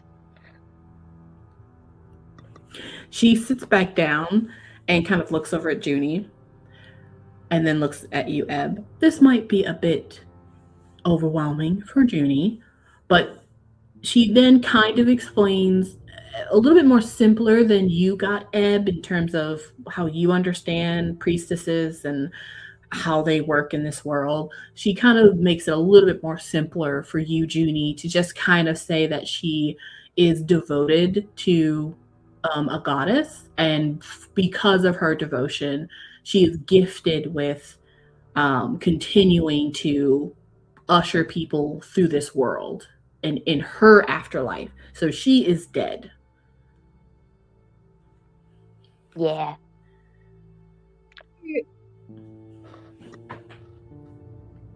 But she's cool though. But you two are alive, from what I can tell. You were just visiting. Yeah, we came to get supercharged up so that we could stop a really bad lady and save the world and hopefully save the lives of a bunch of kids and really cool creatures that she was trying to murder. Interesting. And she kind of looks And at you. he's like the one who's like killed like 3 of the bosses that we have been up against. I have a pretty big body count of like minions, but she got the killing blow on one of the big bosses. So I think you've chosen well, Miss Warrior Priestess Lady. Juni, you see her eyes kind of narrow slightly at the gaucheness that Ebb is talking about this. She doesn't, Ebb, you don't see her face change because you're seeing her a different form. But Juni, she is not the biggest fan of some of the mannerisms that Ebb is kind of expressing, but she is keeping herself to kind of like, polite as she just kind of nods. I am only 11, so That's okay. Juni, go ahead and make a charm roll. DC is only going to be a 4 since you guys have been in here for a long time. Mm-hmm. I think in this moment you can kind of tell that there's something off about the interaction here with Ebb and her, and it has less to do with Ebb and more to do with maybe something you don't quite understand. I got a 19. Oh my gosh. Jeez. Hell yeah. Okay, well, you understand. Sorry. I actually got a 26. Okay. I'm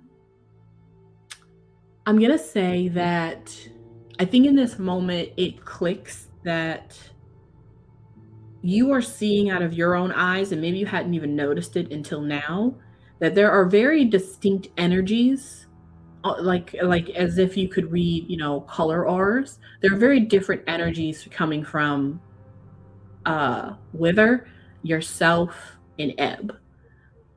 Ebb seems to have kind of a silvery, almost bluish tint kind of glow that's kind of naked to the eye, but it's just around her.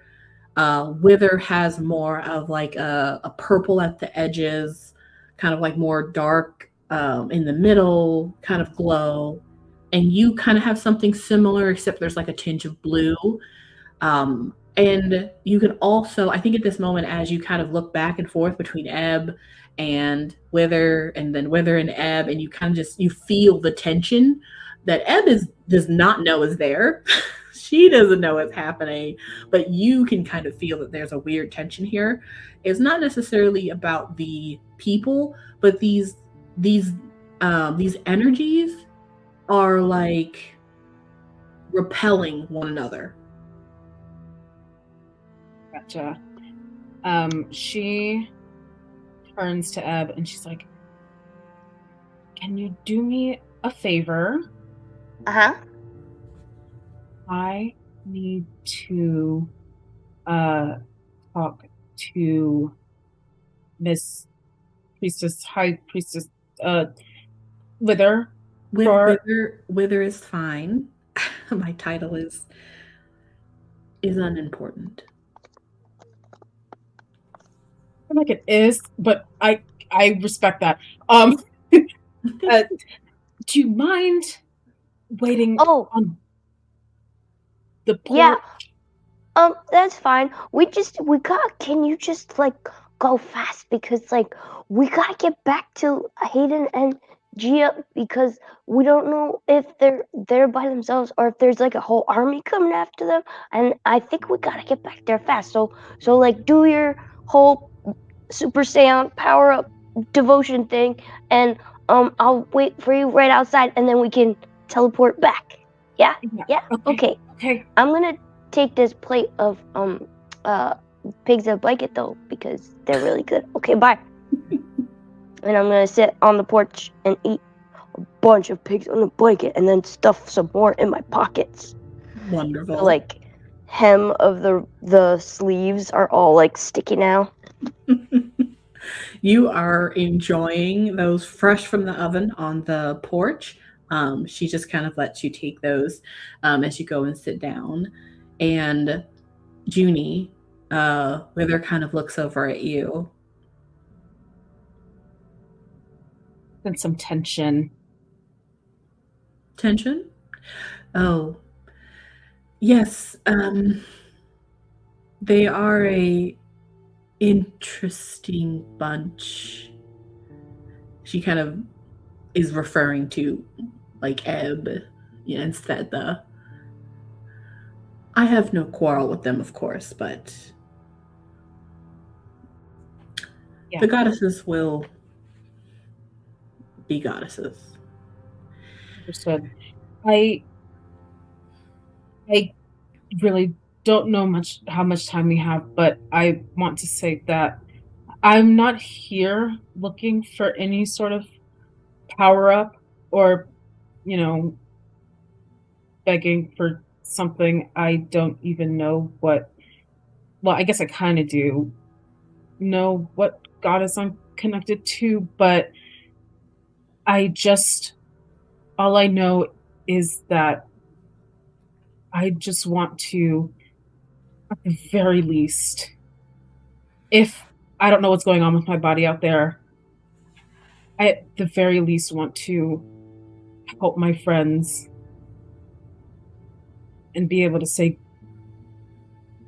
goodbye if I don't survive and I end up here again. The goddesses are very different from one another.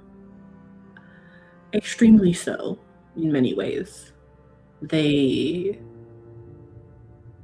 do not generally seek counsel with one another anymore, anyway. And their impressions on the world, both our world that we know of and yours, are measurable but siloed. So, in the wake of what you know now, you are watched by the goddess, Hypharon. But she does not ask anything of you. This is different than other goddesses. She simply wants to see you thrive. However that looks for you.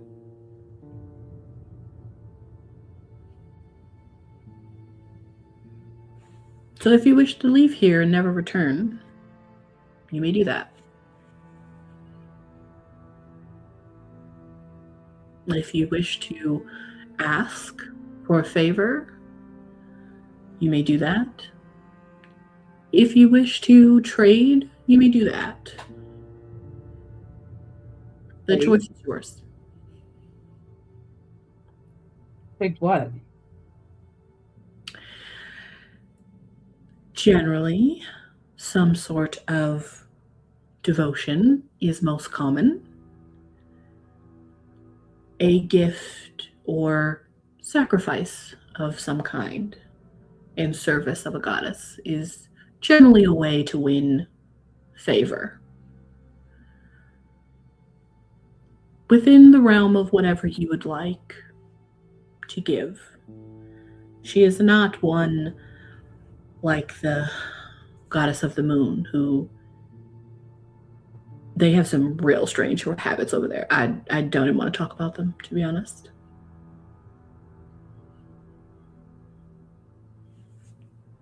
Well, I guess then I probably shouldn't say that I thought I was related to the goddess of the moon, but I guess I'm not. So that's interesting. So my options are sacrifice something, go back to the world of the living, and never come here again. So does that mean if I die, I don't ever see you again? I don't know.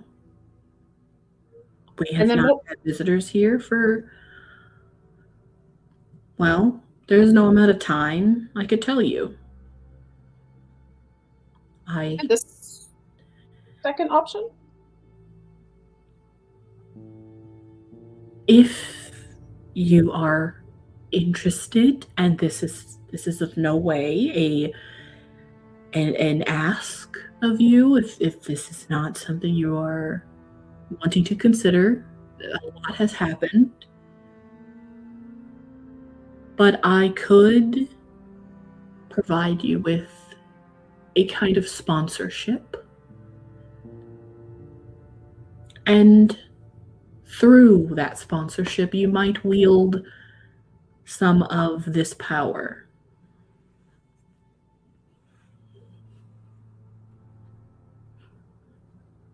I will do whatever it takes to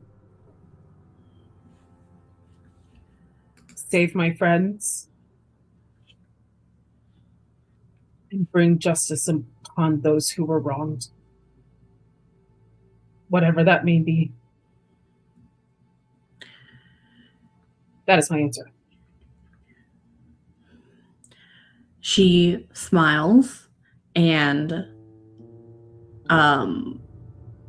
picks up a cup that turns into a black, like obsidian glass goblet, and it fills with a liquid, and she hands it to you.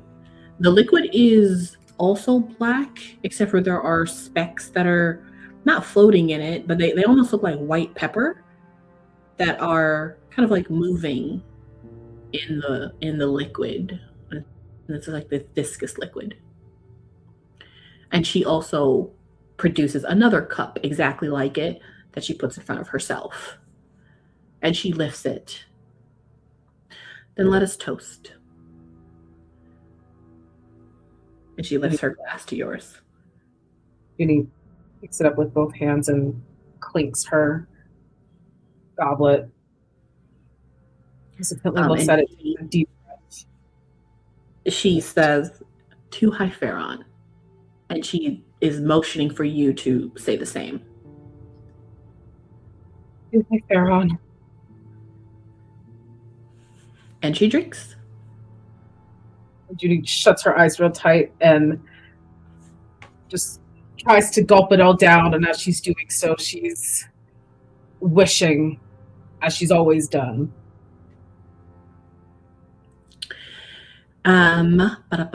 You drink it. What would you want it to taste like, actually? It'll taste like probably something from your childhood. I think seeing the little flecks in there, it just kind of looks like a negative version of her mom's horchata. Oh, nice. That's exactly what it tastes like. It's cinnamony and warm and just perfectly sweet. And it's a big goblet, but I mean, it's your mother's recipe. So you haven't had it for a while. Gotta drink it all. Yeah. absolutely goes down the hatch. And so does hers. And she tells you, keep the goblet. You may use it, or you may simply keep it amongst your possessions. It does not need to be on your person, but it is a gift, one that will follow you from this world to the next, wherever you may go. Thank you. And she can't help but throw her arms around Wither and give her a hug for comforting her, at least in this time. She wraps her arms around you and, just like before, kind of rubs your back with one of her hands and also just kind of presses your head, very similar to the way your grandmother would soothe you when you were younger, and just allows there to be silence until you release her. She finally pulls away and she's like, I need to go save my friends. And I can't leave Ebb waiting for long. She might eat something she shouldn't. As you move away from her, and she nods and smiles to you, understanding that you need to go, and you turn around, you realize that something is swooshing as you do a turn, and it is a robe that has appeared on your body. It is not like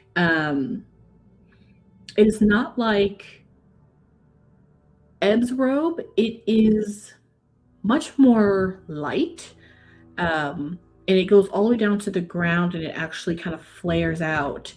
And there's a big hood that also goes over it, and it is in a deep cosmic blue, and it has like silver patterns of different nebula, different like whole galaxies in silver thread on these long bell sleeves that kind of cover down over your hands. And it's kind of open, or it's kind of closed and cinched at the top, like where your chest is, and then it flares open where the top of your pants start and kind of go down. It's a very nice robe. You're not really sure where it came from, but it looks great. Also, on the edges of the bottom of this beautiful flowy robe are silver charms. They don't make any noise. They just dangle from the bottom of the robe. Cool. She can't help but be enamored. Yeah. She is just a kid. Cool. Yeah, you see that you have this interesting, outfit on, and you have your cup in your hand, or your goblet, and you walk outside. Ebb, you see Juni, goblet in her hand, new set of robes. You guys are twinning. Nice. You did it. Good job. Still can't say that I know exactly what I did, but I do like the souvenirs. Yeah, they look nice on you. Thanks. You look also look nice. Thanks. Now, how do we get out of here?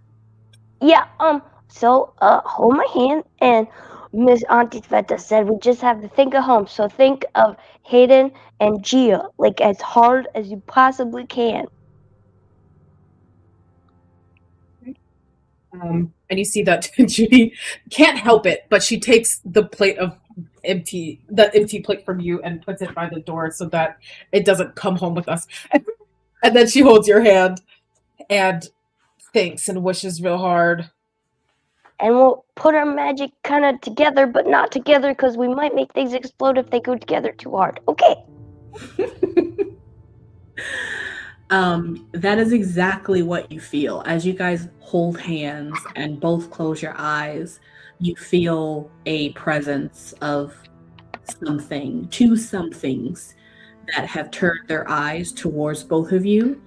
And there's clearly a dissonance that is getting stronger and stronger the longer you guys hold hands. But you are able to close your eyes and focus on Gia and Hayden.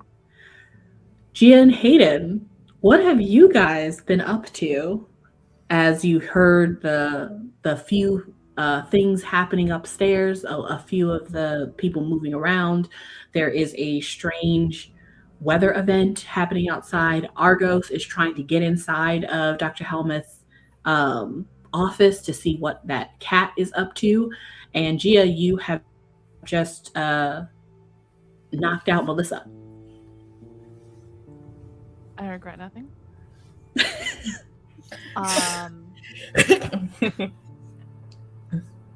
I am very carefully taking whatever pieces of the gem golem I could find and spreading them on the stairs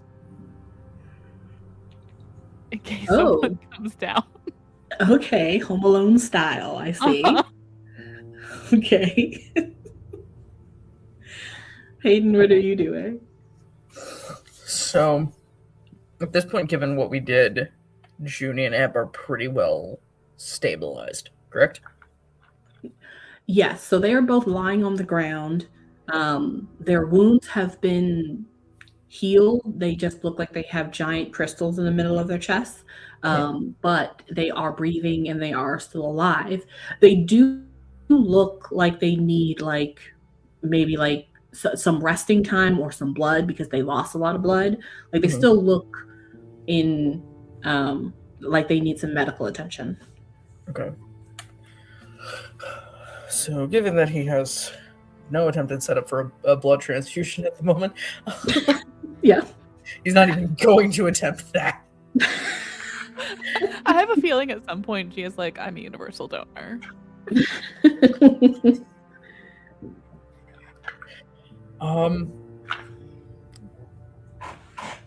I think if anything, he's taking a moment to just briefly make sure Melissa is okay despite being knocked out. She is. I am going to roll again for her to see if she's able to kick this. It's going to be it's a D8.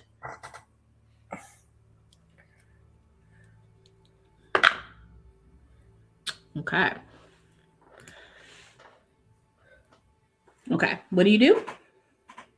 I think after realizing she's at least okay,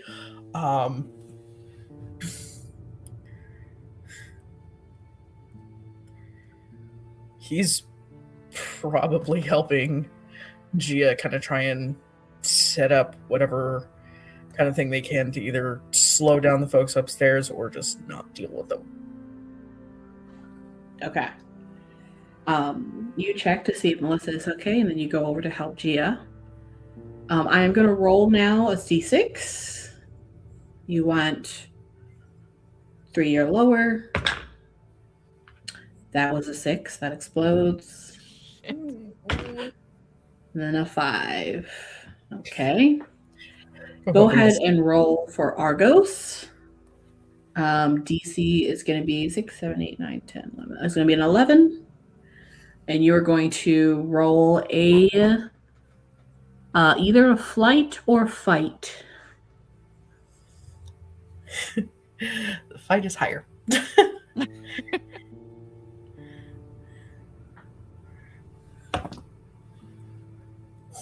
Hell yeah. Okay, so that is... That's a 16.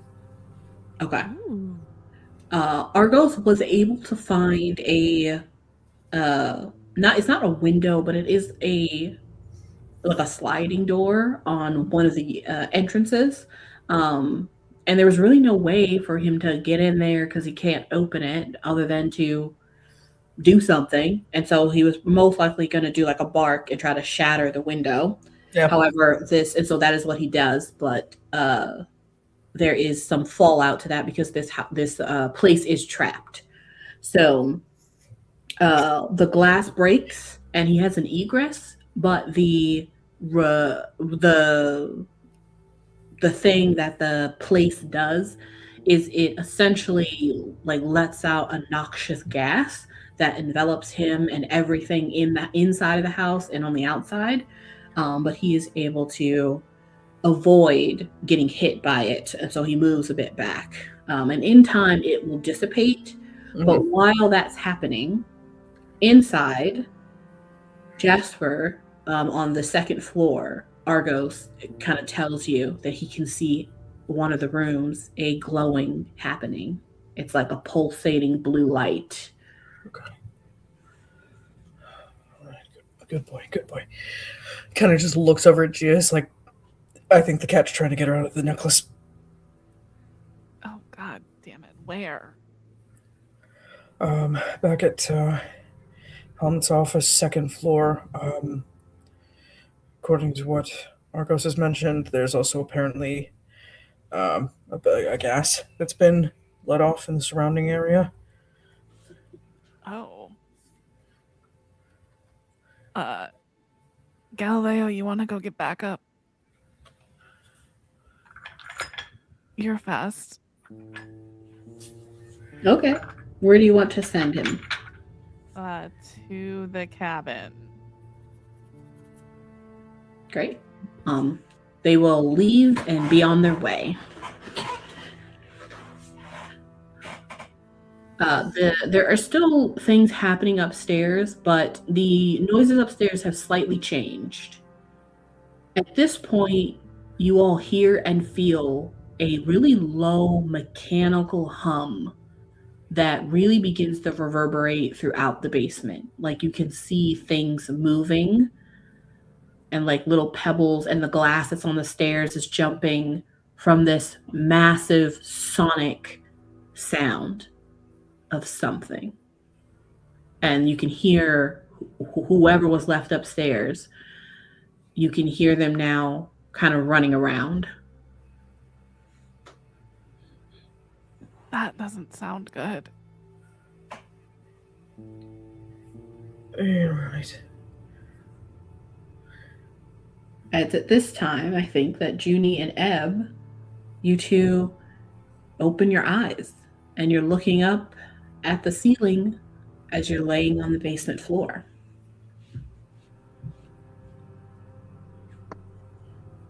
Do I have a big hole in my belly? You two feel absolutely horrible. Absolutely. Whoa. Yeah, you feel like horrible things have happened and you don't feel great. However, as you both come back into this world, whatever happened in the shade and shadow is slowly following you, but it has to catch up. So you don't have your robes on, you don't feel like healthy, but as you lay there and feel horrible, you're like slowly getting better. So it'll take a couple of minutes for your shade and shadow like selves to kind of coalesce into the bodies on the ground. But you're able to open your eyes and look around a little bit. I would say that it would take some effort though to like sit up on your own at this point. Ow! I feel so bad. Ow! What is going on? Everything hurts. Yeah, like real bad. I think I have a rock in my stomach. Oh, yeah. Hi. No. Oh, don't look. You're fine. Are you okay? You're fine. Welcome back. We'll be okay in a second, maybe. What's going on? We don't know. No. The sky is weird. There's a mechanical thumping overhead. The cat stole the necklace and I knocked Melissa out. It's been... Hayden got... You're fine. Why'd you knock Melissa out? I can't even think. I think I covered. We need to get out of this basement. And she like tries to move, but like can't. She is also wearing Gia's jacket. Maybe wait for like 30 seconds. We do need to get out of this basement. But you were both very nearly dead. I'm pretty sure I died. We definitely died. Definitely died. Okay. Well, welcome So back. you did a real good job, whatever you did, to fix us. What We did can you go do? over the details later. Yep. I Could did you not help? get impaled wearing this. Could you help us get up? Because my muscles hurt. We need to get out of here. Okay, fine. Here, give me your hand. Wait, are you sticky? Not yet. Okay, give me your hands. I will help Ebb up. Hayden will head over to Juni and just kind of slowly help ease her to her feet. The rumbling Runs. intensifies, and it's at this point that all of you can smell fire. It seems the gasoline has been lit. Cool. We were setting this place on I- fire. You Time to guys go. just came back from the dead, but we really gotta go. Wait, what about Melissa?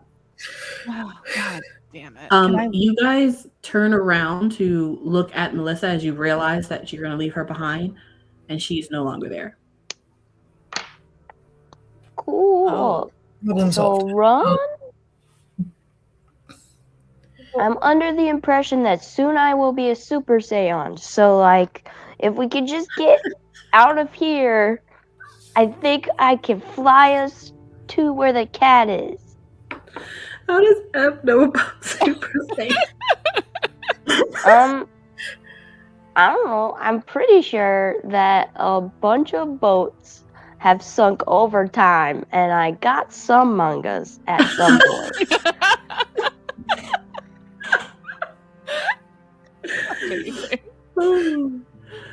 Okay, what is everyone doing? Going upstairs. Juni is doing nothing less. Juni, no. no. Juni, don't take the stairs. We're gonna have to No. go the other way. There's no That part's on other fire. way is out of here. Okay, Juniper. The above secret us tunnel we is came on in. fire. There is shards of rock and crystal all over the stairs. We have to go out the other way. Do you magical people never use your magic?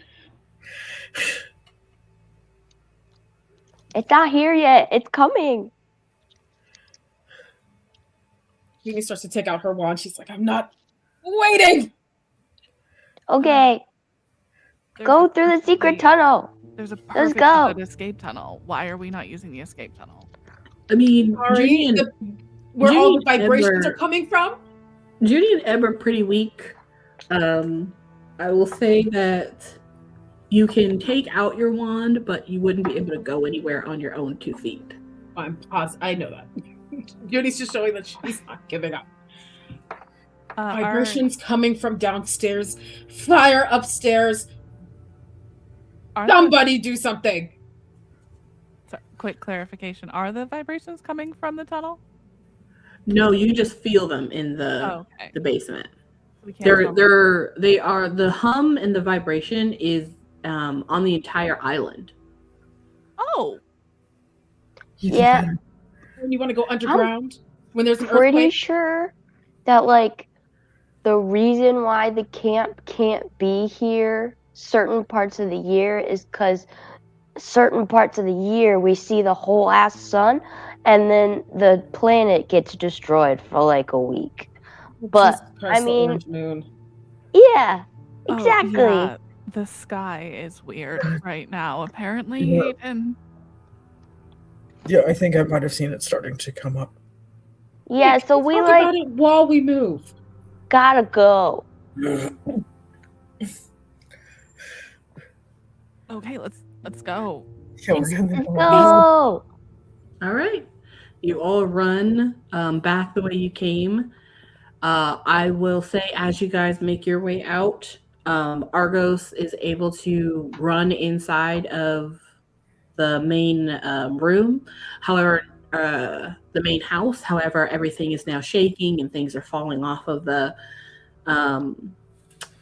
shelves and everything like that. But he's able to get upstairs. When he gets upstairs, Jasper, or who he thought he would see, is not who he sees.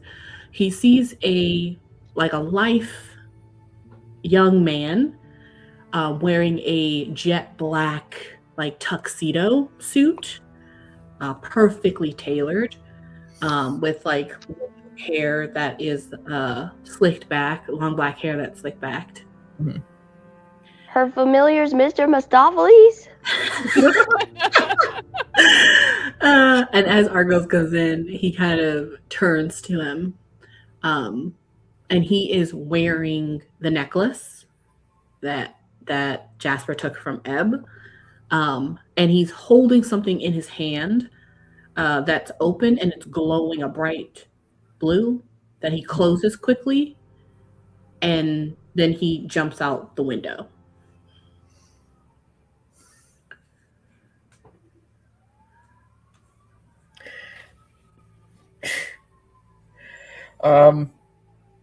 So knowing that, obviously, Hayden tells him come back out the other way to come and find him. But at the same point, he kind of just looks at the others, starts describing everything Argos has mentioned he's seen. So we're not looking for a cat anymore.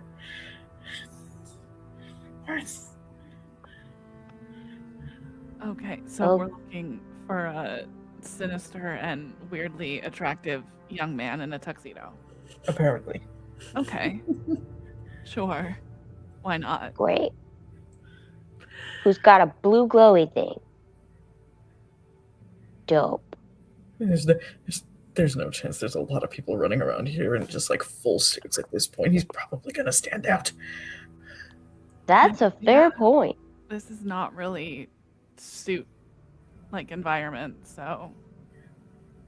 Well, let's keep running towards where Argo is, and as soon as I get my superpowers, we'll find that asshole. Why are you getting superpowers? Oh, I am now priestess of the goddess of death and destruction. You're welcome. It's gonna be awesome. I love Ebb's perception.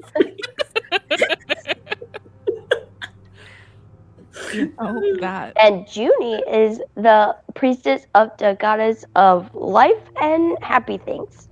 So she's gonna do warrior stuff, and I'm gonna do death stuff, and we're gonna save the world. That's the whole point. That's not what happened. I don't know what happened. I'm pretty sure that's what happened. I don't know what happened. Okay. Oh, you know what? At least you're both really leaning into your archetypes. I'm proud of you. Say that. And that's why we're best friends, because we're the opposites. And they need to be the goddesses. They're fighting. But anyway, we gotta go. I'll say at this point, you guys get out of the basement and you're back outside, and the humming has completely ceased. You catch a couple of vehicles skidding out of the parking lot where you guys are, where the buses originally came when you first got here.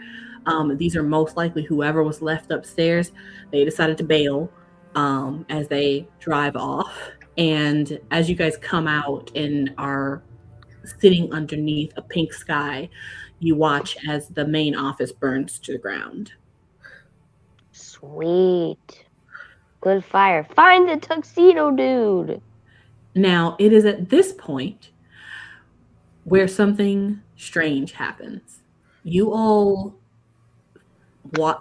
basically see a giant shadow begin to cast over you all as you are outside.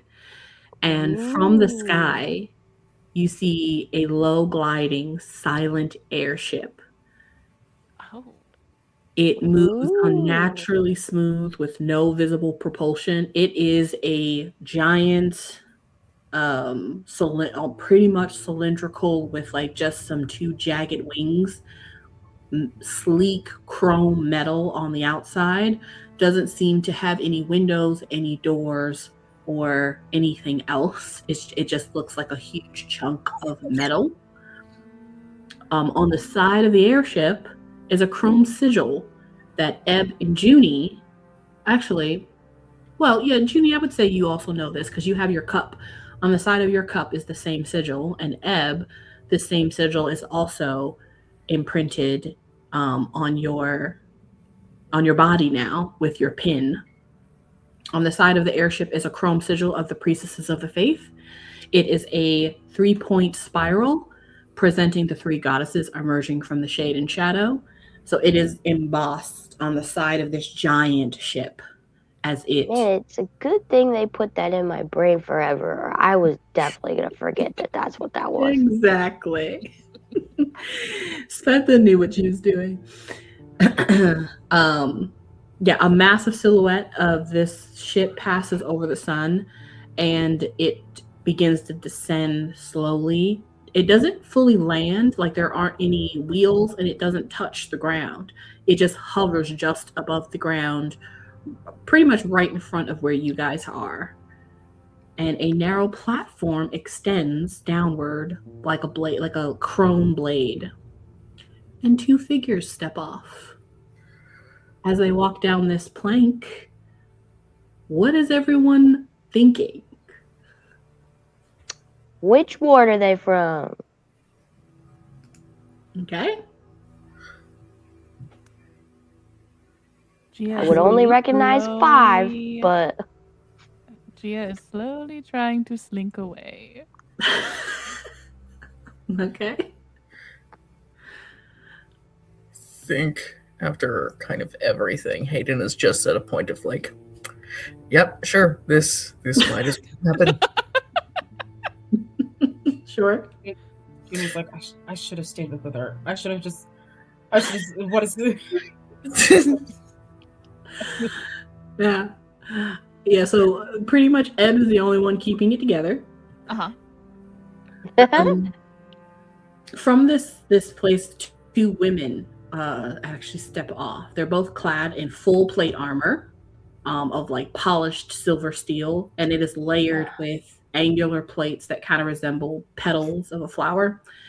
They have a chest plate that also has a gold sigil of the same one that you saw on the side, but it is not the same as the one that's embedded in Ebb or the one that's on your cup in terms of like the symbolism. It's basically just saying that that's like their boss. You guys can kind of tell. It's more of like that type of sigil. It's not the ones that you two have. It doesn't have that the same last one that we Yeah. haven't met yet. Mm-hmm. There is, and then on their like armor, they have some like purple like lines, and it's kind of glowing faintly to clearly show that they have magic. And they are both wearing cloaks. One of them is more similar to Ebb's, while the other one is a little bit more similar to Juni's.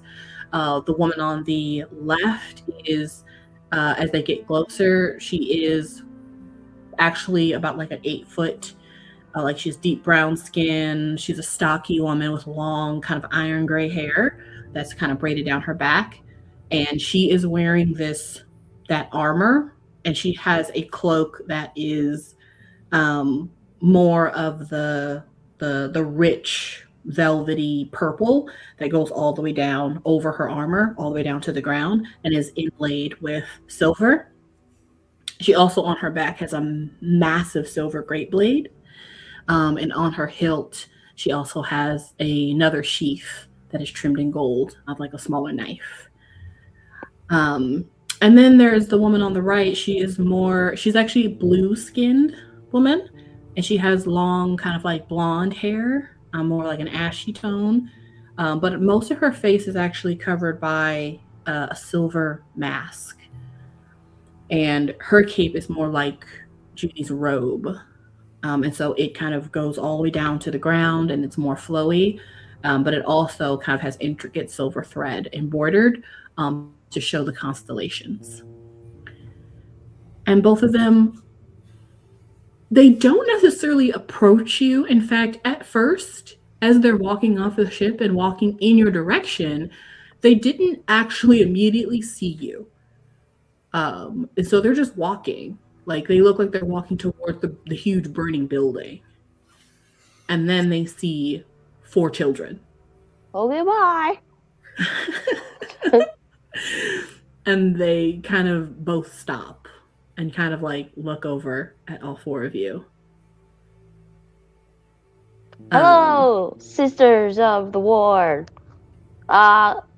Before we like do anything crazy, we gotta catch a crazy tuxedo guy that has a magical necklace that has the bad guy trapped inside of it. So if you could assist us with that, that'd be great. If not, could you just like look over there? Okay, bye. They look at each other and then look at y'all and hear you as you keep going, and they just kind of like, what? And they keep walking to wherever they're going. Good, great, worked. Great. Hot liver. What are you guys doing next? Do I have my cool robe yet? I will say no, not yet. Neither of you do. Dang it. You are both feeling better, though, a little bit better than you were before. I will say, though, at this point, now that you can like stand on your own, you can now both kind of see your bodies a bit better. Am I sparkly? Well, it's not necessarily sparkling; it's just see-through. So like you have a massive hole, and that hole is a giant crystal that you can see through. Oh my god, this is the coolest thing ever! Wait, do you guys think if I eat stuff, you'll be able to see it inside my tummy? I mean, there's only one way to find out. See, I knew you would You're like right! And I stick my hand into my pocket. Do I still have any of the pigs in a blanket? I think you do, yes. Yes! I'm gonna eat it. Yum, yum, yum, yum. Did it work? I'm not taking this off. I'm not gonna look. I'm not gonna look. Did it work? You don't I'm not taking this jacket off. I need to focus on something else. Anything else. You can keep it. Looks good on you. You can keep it. You don't That's see, fantastic. Can you see? Can you see don't it floating any in my food. Mm-mm. Aw. No. You can't? Nope, Aw. you're able to eat it. And it feels like it's getting digested, but you don't see anything. You can just see straight through me to the other side. Mm-hmm. This could be really useful in like partner attacks. Because I could stand in front of somebody and they could, I mean, you could see over my head anyway. Well, eventually, I imagine you'll get taller, and then that would become a more useful strategy. Will I though? Or will I just grow apart from my cool transparentness? I don't know. Anyway, we should go really fast. Can I use magic yet? I mean, you've always been able to use magic. Sweet. I would like to use my magic to make all of our feet really slippery so that we could go faster. Make your feet really slippery so you can go faster. Yeah, has nobody read Brandon Sanderson? Yeah. That is an interesting physics experiment. Let's see how that goes. What are you wanting to roll for that flight, I'm guessing? Yes. Yes. Use magic? Yes. Okay. And you're wanting in this moment to use your communion with Lilia, I'm assuming. Oh, I didn't think I had that yet. I mean, you can always draw on it. What will happen, so basically throughout this entire game, if you guys have some sort of like attunement or are being watched over by the goddesses, you can always call out for their favor. It's just you're not trained in using it or like wielding it or smartly being able to control it. So, if you get a good roll though, it does great stuff. I might save it for when we can actually see the dude. Okay. How many times can I use it? Just all the time? Yeah, anytime. That's crazy. Mm-hmm. I'm still gonna hold on to it because I don't think I'm at full capacity yet. Okay. Then let's make your DC. I mean, you're trying to hit everybody. Let's make your DC a 8. Okay. Yeah. Ooh, that was a really good roll. That's a 9 plus a 4, which That is was a really number. on fire. That's a 13. Haha. Yeah. What do you want to happen? What does it look like? It kind of looks like you know how when a jellyfish like is on shore and it just looks like a blob of goop of like petroleum jelly? Mm-hmm. It looks like that goes around all of our feet and makes jellyfish shoes, and now we're real slippery and fast. Okay. You all are trying to make your way quickly down to the forest, and you suddenly have weird jellyfish shoes on. Should have died. Yeah. I should have died. So Okay. I should have died.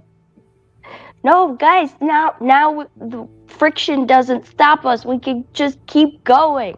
I don't know if we can stop, but we can go so fast. Watch this. Whee! How do you use their magic practically in this place? This is so practical. What are you talking about? It's fine, Juni. It's like ice skating. Don't even worry about it. Dead. Not yet. You guys are able to move fairly quickly, but where are you going? Hayden, did you have Argos follow this guy so you guys knew where he was going? Basically, what I told him was to kind of come back towards our direction, but basically communicate what direction the dude was heading before he came back to find us. Okay. I will say that you guys meet up with Argos very quickly because you are moving quick. So you now have Argos, but you now need to go in whatever direction to find wherever this guy went. So let me know what you want to do to try to pick up his scent, or if you're just going to all just run in the direction that Argos said that he saw him go in. And then we'll do some rolls to see if you guys are able to find him. Well, Gia, you had sent Galileo out too. Do you think you would have had him follow? That's right. He was sent out to back up Argos. Yes. I'll say that he was sent after he left. So I'll say that Galileo is with Argos unless you asked him to follow the guy. Can I try something to get us some eagle eyes? Can I make brooms for all of us? Wow, from scratch? There's got to be sticks on the ground. Or something sitting around. Any of the equipment sitting around, I'm taking them, I'm turning them into levitating devices, and they go fast. Okay. Yeah, you can try to do that. Cool. Are you just using just your general magic? I'm going to use my magic die, and then I'm going to use charm because I'm getting creative here. I'm looking around. I'm like, okay, I see something. I see that, and I see a chair. I see something else somebody can grab onto. I see a big stick over there. Yeah, this is going to be fine. Sure.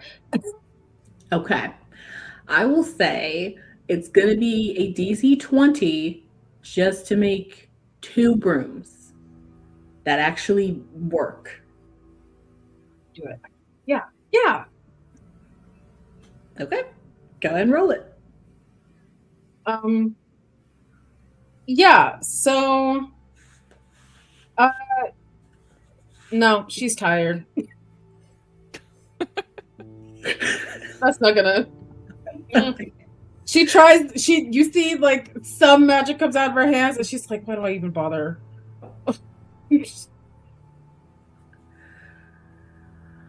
Okay. Anything else anyone wants to do to try to find this guy? Yeah, I'll send Galileo on a sweep.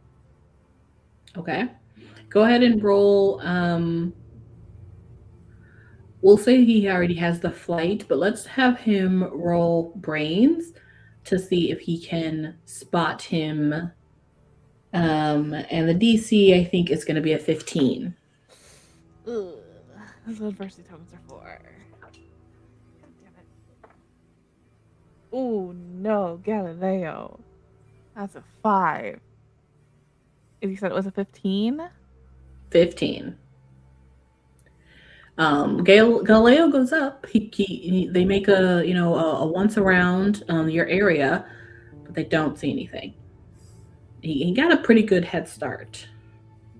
It's all right, baby. You tried. I have an idea, but Tanya would have to bend some rules, maybe. What do you want to do? So in D&D, there is this spell called Find a Locate Object, Oh.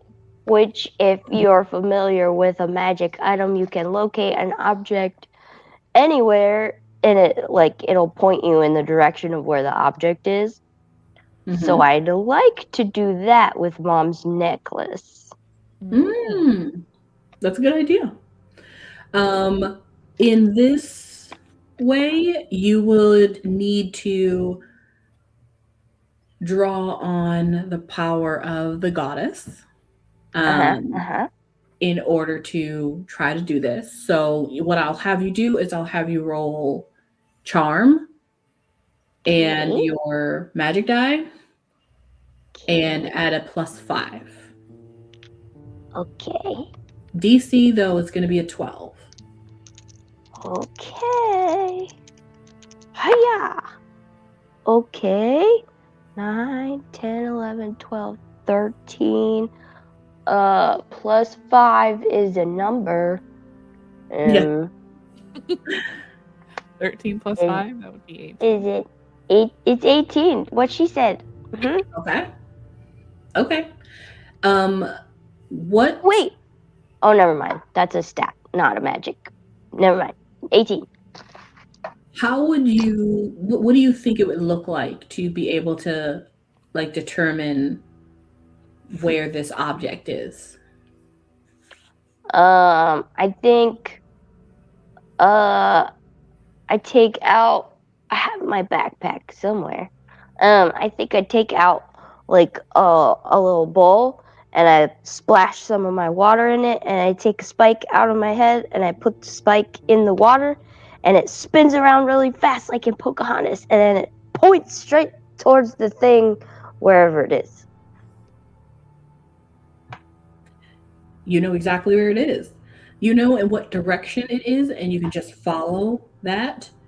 You don't know like exactly how far it is, but you will come across it when you get there. But you know the direction.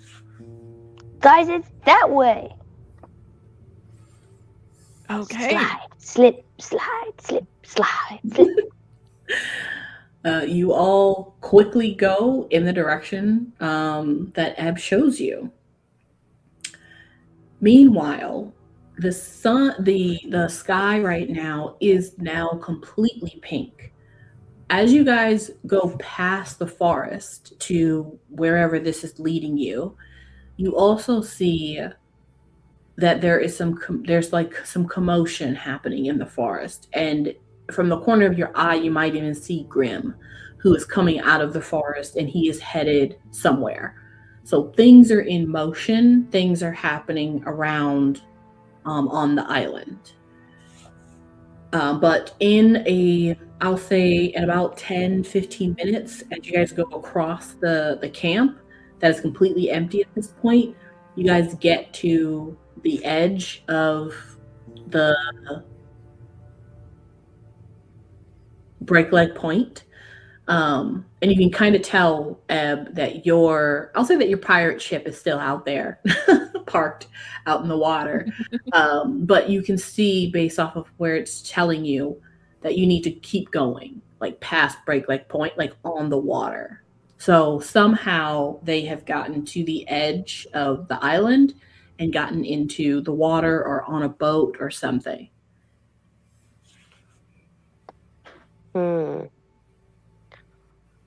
He's running real fast away. I don't know if we could chase him or not. I could try calling the item back to me, but I don't know how far away it is. I might need some help. Anybody that has a connection to the water? I mean, me and Mom. Or a genie? Oh, Charlie. His name is actually Amir, by the way. He's a liar. Oh, what? You know, Hayden's head snaps in your direction. Where did you learn that? Story? I don't have enough energy. Let's wait until, like, you know, I don't have this thing in my chest, and then we can talk about it. Wait. But maybe somebody could use, like, their wishes or something. You know what? Never mind. Yeah, he's gonna take a chance. He's gonna try and reach out to Charlie to get some help. Okay. What do you want to ask?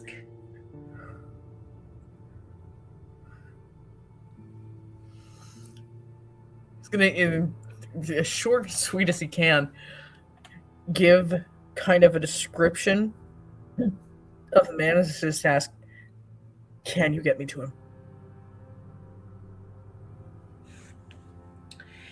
All right.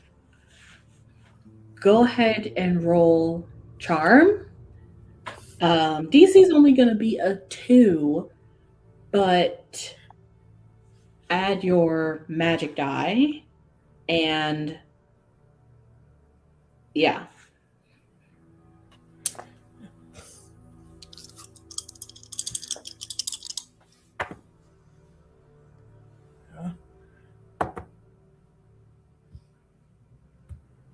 That is a 9.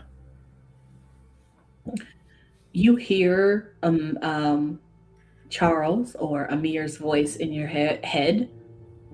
Done. And you close your eyes and open them again, and you are in the bilges of a giant ship on the water. All by yourself. Wording! Back on Breakaway Point, you all see Hayden disappear again. Oh my god. Judy's like, okay, you know what? She, do I have my goblet now? Yes. Mm-hmm. I look it over and I'm like, I really don't know how to use this thing. Please, take us to help Hayden beat Tuxedo Guy and save the world, please. This is all I really never asked for anything in my entire life. Go ahead and roll a charm roll. DC is going to be a 2, and add your magic die. God. Okay.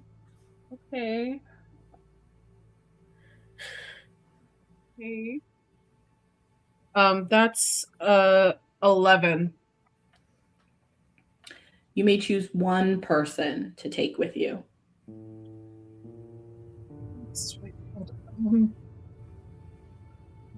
Okay, I can take one of you with me on this ship. This is going to be something that you think. You're not going to be able to communicate it. Oh. He is... Then I have to take Gia because she knows that Ebb can get there herself. If Ebb wants to be somewhere, she's going to be there. I'm going to take Gia.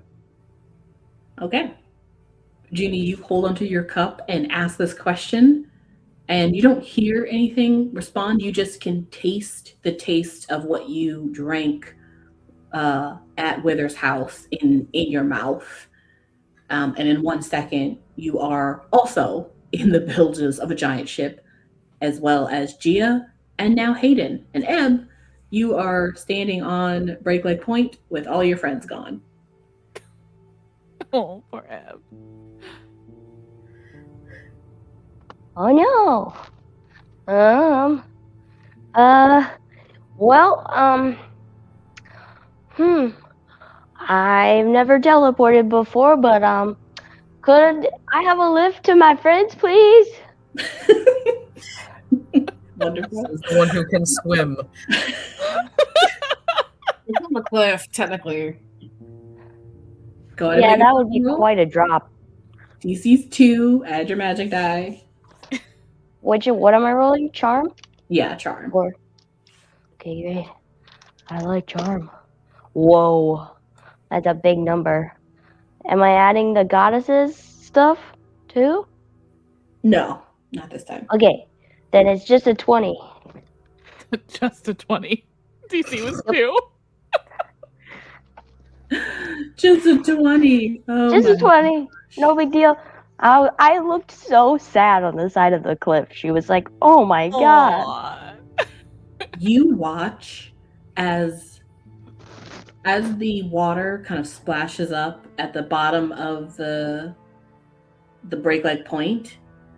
It kind of splashes up and sprays and then comes back down, splashes up, comes back down, and as it comes back down, it recedes as if there's a tide going out, and a giant dark blue wave like basically comes up high enough for you to step into from the edge of Breakaway Point.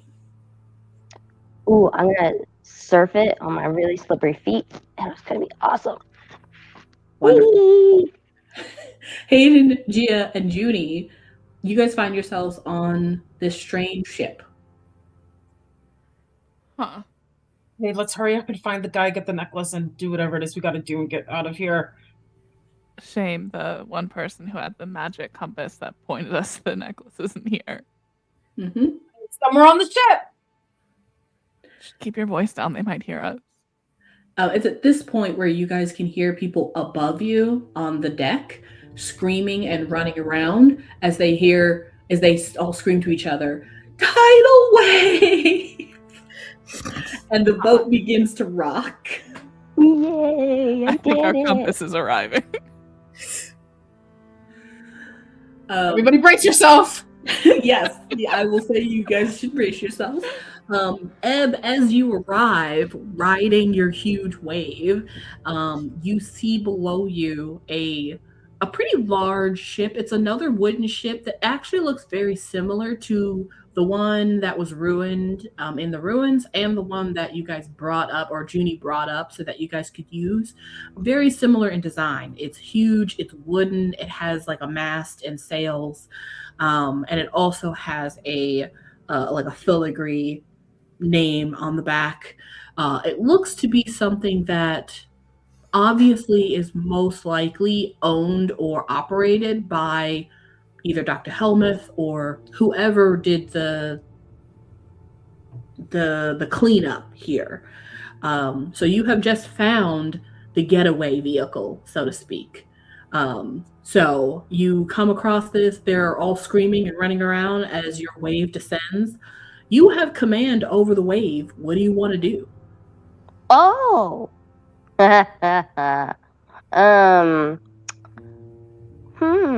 I'm really good at swimming. I think my friends are on this boat though, so I'm not gonna crush it to death. However, I am gonna buffet the sides and try and make it like crack a little bit and like put on my scariest face and be like, "You have angered the gods of this island. You are doomed unless you give us the tuxedoed man." Number one, they're all terrified, but they have no idea who you're talking about when you say the tuxedoed man. The cat, the stupid cat. Several of them kind of jump overboard in fear. Others will run downstairs, and that is where they will come face to face with Hayden, Gia, and Juni. as they see that there are 3 random children on board that are not where they're supposed to be on this vessel. God. So let's start with Ebb. Ebb, you see them all running around confused. They can hear you, but they don't seem to understand what you're asking for. So what do you want to do? I want to look at my compass. Which way is it pointing? It's pointing to the ship. Somewhere on the ship. Cool. Well, I think I'm close enough. I would like to recall the item. Okay. And if I have to pull it through the neck of whatever has it around it, I will do so with my magic. Okay. Jesus. What do you it kind of sounds like that would be I'll accept a fight or a fight or maybe a brawn. Probably a fight. I'm thinking brawn because you're like trying to rip it off, but like not with your actual hand, with like a psychic hand. But yeah, you're trying to bring it to you. Yes. So you're gonna do your magic die, the dice, and a +5. DC is gonna be 15 though. Whoo, buddy. Okay. Here we go. I don't think I can make that happen. Let's see. 5? No, I don't have 10 adversity tokens, so it's a... Oh, wait. But I get a +5? A +5. 10. That's 10. So if I spend 5 adversity tokens, I can make a 15. I shall do so. Okay. That's one more for the body count. Yes! Ooh! Let me get out my notebook. You watch as the necklace shoots up from like one of the decks, like the floor of the deck. So it was definitely underneath in one of the rooms in the ship. It floats up into your hand. Nice. It just floated up. There's no blood on it. I will say there's no blood on it, So and disappointed. it's empty. Yep. Dang it! Shit. She's loose. She's loose somewhere. Bring me Dr. Helmuth. Or fear for your own lives. Mwahaha. Down in the bilges, Hayden, Gia, and Juni, you guys are faced with 3 guys that came from the top, and they're all just kind of looking at you guys confused. Like, what are y'all doing in here?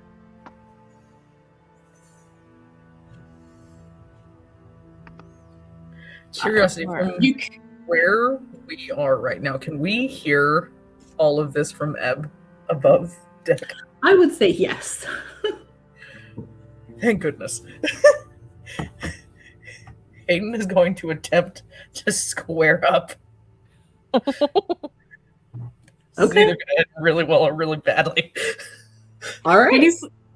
Ginny's like, this is the hottest she's ever seen Hayden. She's never seen him confrontational, and it's doing something. All right. So they are all going to attack. Yep. He's kind of looks at him and is like, "You've heard what's been ordered. Already angered the goddesses. Do not make it worse."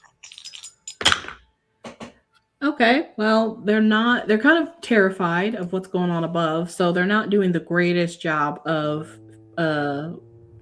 wanting to do anything. So they only got 2 of them got a 3 and a 1.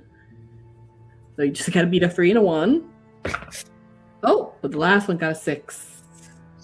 That explodes. You got an 8. So all 3 of you can roll 1 and take 1 of them. And tell me what you're doing.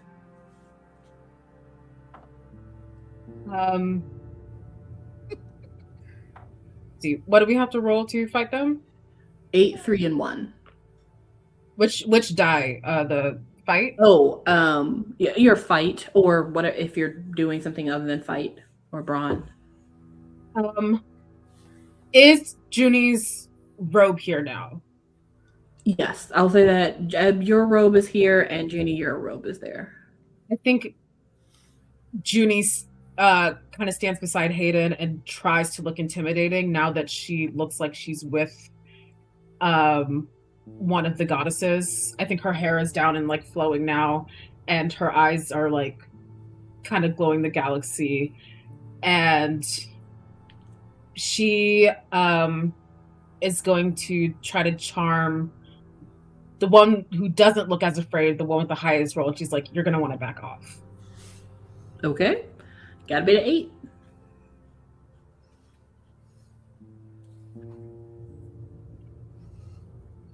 Okay. Okay, so that's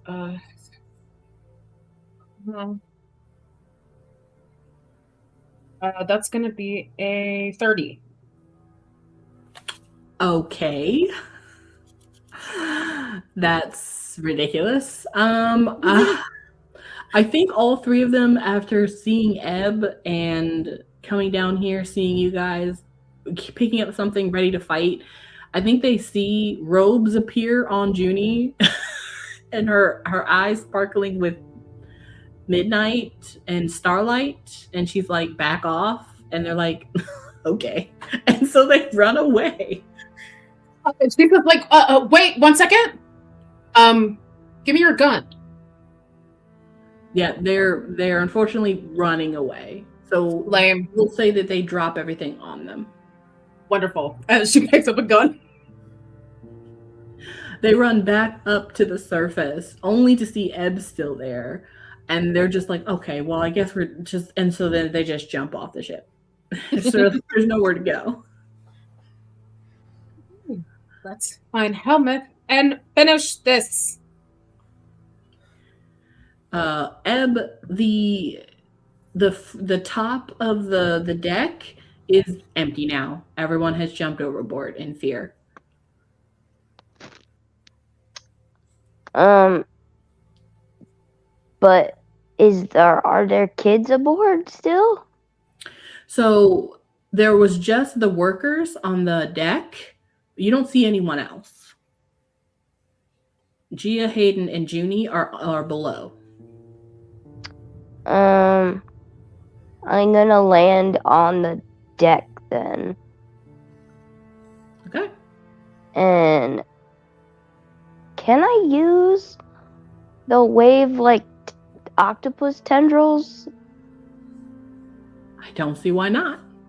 Okay, dope. So you know that scene in Pirates of the Caribbean where the Kraken's arms like go up the side of the ship and then go in the windows? Mm-hmm. Yeah, I wanted to do that, except I didn't want it to be looking for like alive people and try and corner anybody that's trying to escape. Wonderful. Yeah, terrifyingly, you all watch this happen.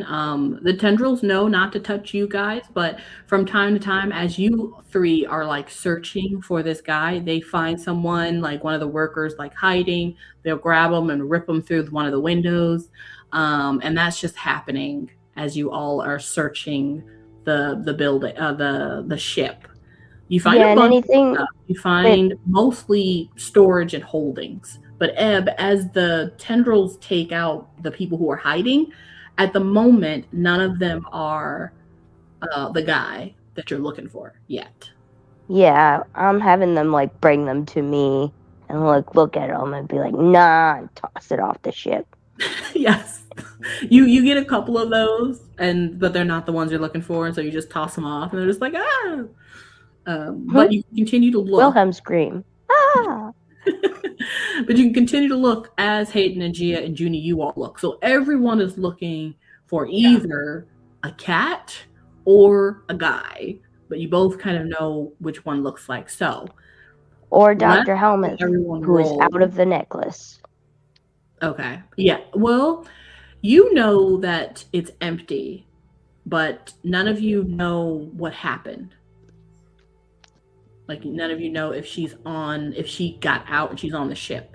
At the moment, all you know is it's empty. Right, but she'd be one of the people I would be looking for. Yes. Obviously. And at the moment, you haven't found the guy, the cat, or her yet. Yeah. Okay. But let's have everyone roll so that you guys so I can see if you find what you're looking for, essentially.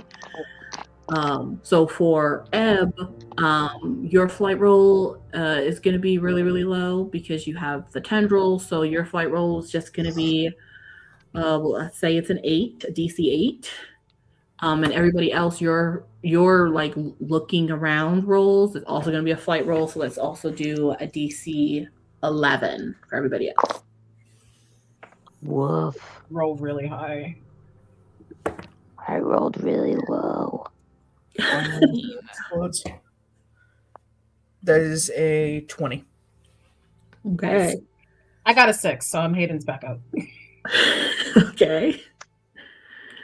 Am I adding the goddesses stuff to it? You can, yeah. Okay, then that's a 10. Okay. 14 for Gia. Okay. Also, Gia's backup. Hayden, Gia, and Juni, you three are combing the ship, and you all, with that high roll, find two things. One, you find Cleo and Cinder. They are in like bulbs, not bulbs, but they're in like they're floating in some liquid in a container, in one of the storage areas. You also find the kids that you had met. They're also floating in like containers. There's like there's a whole deck that's full of these like containers, and as you go through and look inside of some of them that are glass, you see that some of them are children, some of them are creatures, some of them are half done experiments. It's kind of like a mix of all those things, but you have found all of the stuff they were trying to smuggle out. You also find at the end of this hall, or of the deck, as you guys continue to move, you also find one of the women that came off the ship. She is standing in the back of the deck, looking down at one of these like cylinders and looking inside of it. And then she kind of looks up and looks at you guys as you guys lock eyes.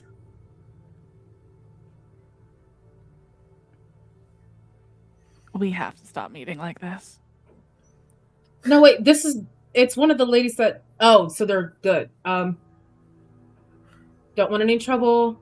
We also want to free everyone here. The one that's All of looking you at to you is assume the that's one what that they had want. the flowy robes that has a mask over her face. And you can just basically just see her eyes. And she just kind of looks at all of you. And she hears you, Juni, and she just kind of gives you a curt nod. She's the one that's most similar to me. Yes. Wither gave me a chance to help fix this. We're working together, I think. You hear a very soft voice in your mind, but you don't see her talking. But she just simply says, I understand. I will need to free them. Will you allow this? She looks around, she's like, you're asking me for permission? She gives you another nod. Guys, just warn her about the Linky thing. Oh. Yes, but also we want them alive and preferably undamaged. I hope you know how to work these things. Do you need my help? I can see like connections and stuff.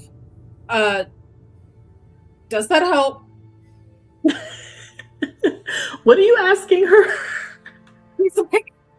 She wants her to free her friends and then remembers the torture that Gia was going through, and she was like, I want to free them, but I don't want their minds to be broken if we turn it off. So whatever we do, I see.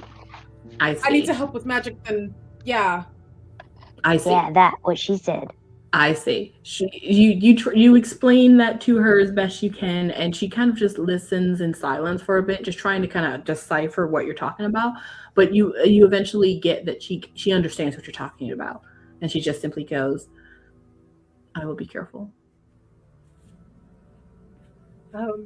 Can we all Juni hear what she's saying, or is it just Juni? Just Juni. Juni turns to Gia and Hayden. She's like, she's on our side. She's gonna help free everybody. I think I should stay here and help guide everybody up to the upper decks and get them out of here. If you want to keep looking for the tuxedo guy, and I will meet up with you.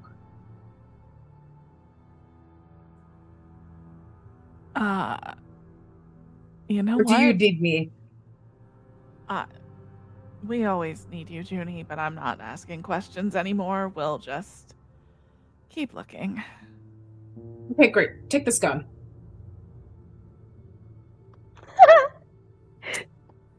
Okay. Please. Yep. No. Sure. Give me the gun. Yes. You are the best. You really know how to kill people. I have killed fewer people than you have. Now- Anybody, you know what? Now's not the time. Juni, as you have offered to help her with this task, you and you alone can kind of tell that you will probably not be able to meet back up with Gia and Hayden and Ebb once you guys part at this moment. Oh no, why?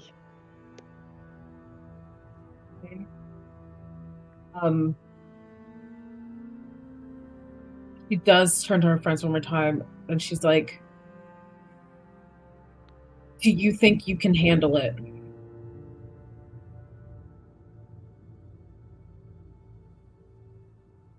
Handle what? Whatever fight awaits you. Gia just kind of gives her a look like, are you asking me that? I'm asking both of you. Should I stay here and help the others, or should I come and help you? What do you want to do? I'm gonna help wherever I'm needed. So I'm not going to pretend that I know what's going on with you. So I trust your gut on this. okay. She looks at Hayden.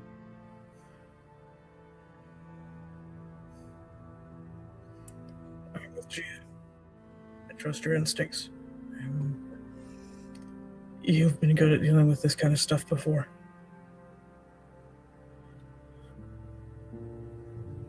Never been the best fighter, so there's a lot of people that need saving here. And she just quickly gives a hug to Gia and makes a wish through Withers to help her. And then she goes over to Hayden and hugs him and makes a wish to Withers to also help him. And then she looks at Hayden and she's like, I have a really serious crush on you, and I just have to say that in case something happens and this ship sinks to the bottom of the ocean. And she kisses him.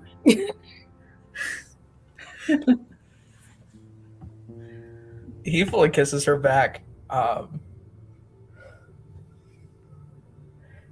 of just a moment after breaks the kiss, just, well, took the words right out of my mouth. I was going to save it to if we survived, but learned that sometimes you can't count on that. And she points to her chest. And then she steps back and gestures for you guys to go. Junie, you stay. Gia and Hayden, you continue. I think before they get too far away, Gia stops Hayden. She's like, you can stay. If you want to, she'll need help.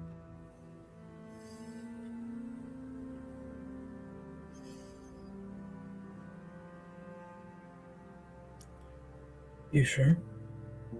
Not like you're Yeah. not gonna need it either. When it comes to a fight, I appreciate you, but you're gonna be in my way. Your brains might be better up here.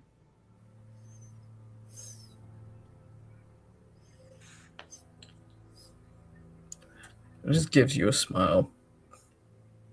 See you on the other side then. Yep. See you around, best boy.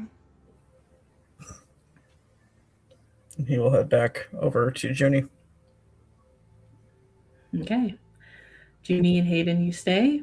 Gia, you continue your search, and you and one of Ebb's water tentacles both end up in the same room, and you both see a wily black cat staring at you both.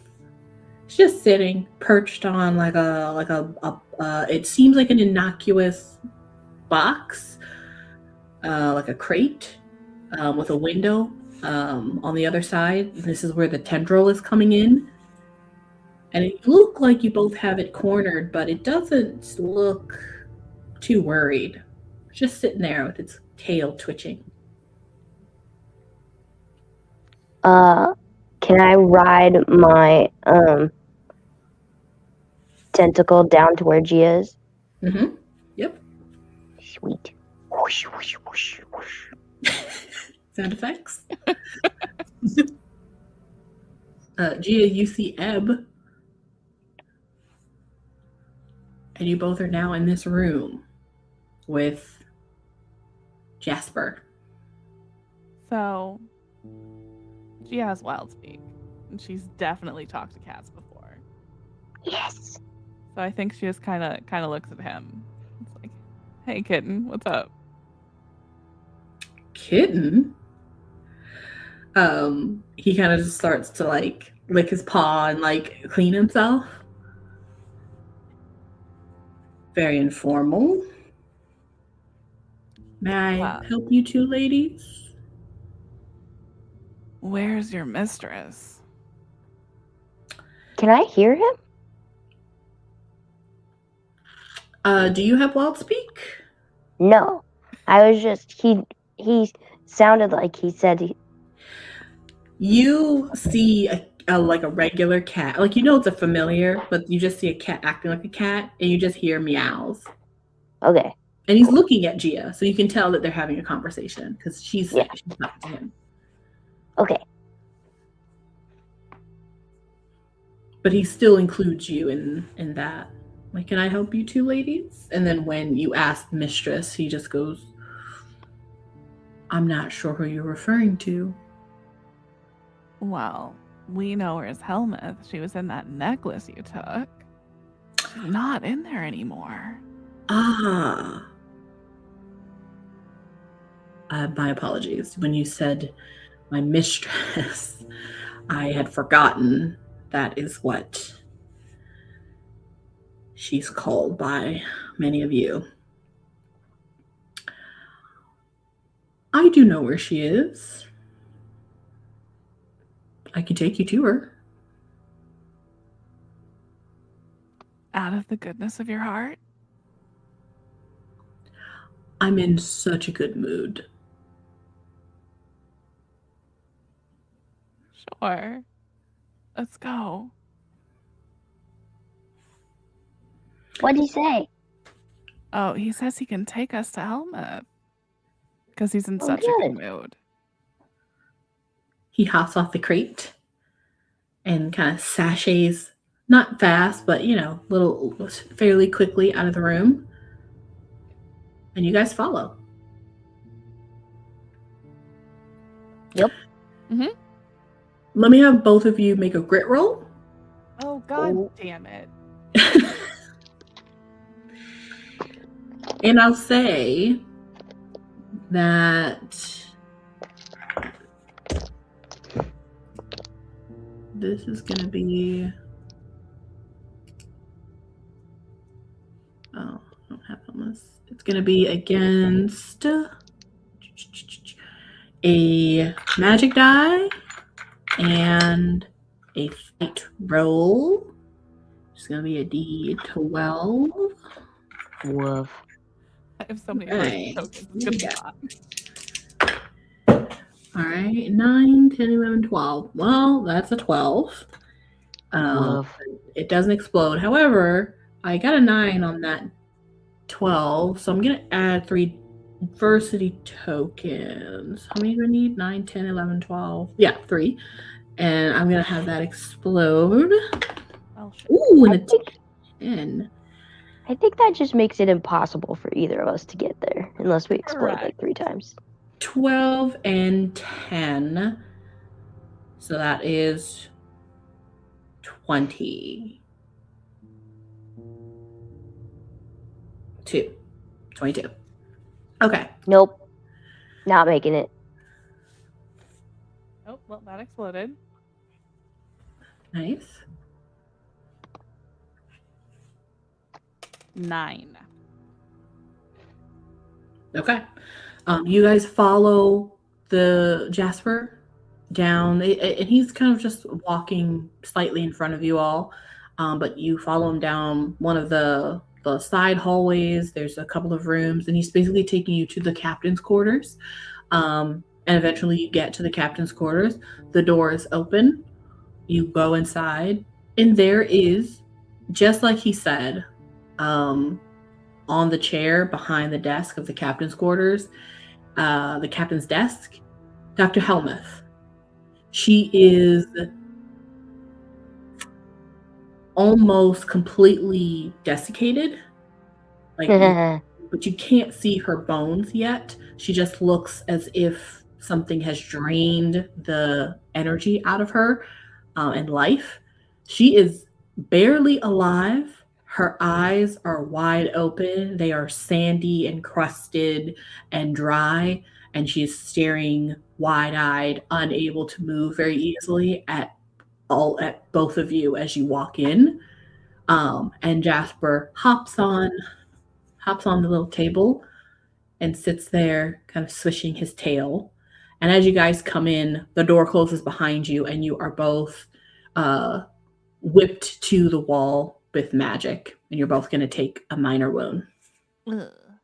Oh, dang. I have a question. Mhm. Was our major wounds healed by the stuff? I'm going to say yes. Okay. You are plastered to the wall, though. Like, you're still up at the wall. Your feet are not touching the ground.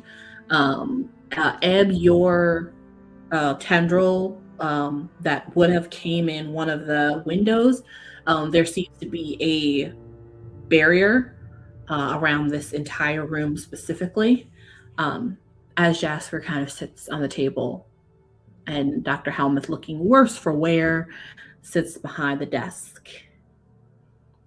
Gia, you can hear, as promised. Now, I do apologize. I can't have you following me. I am on my way out of this realm. But you wanted her. Here she is. You're welcome. Before you go, where are you going? He hops off of the desk, turns around, his little tail swishing.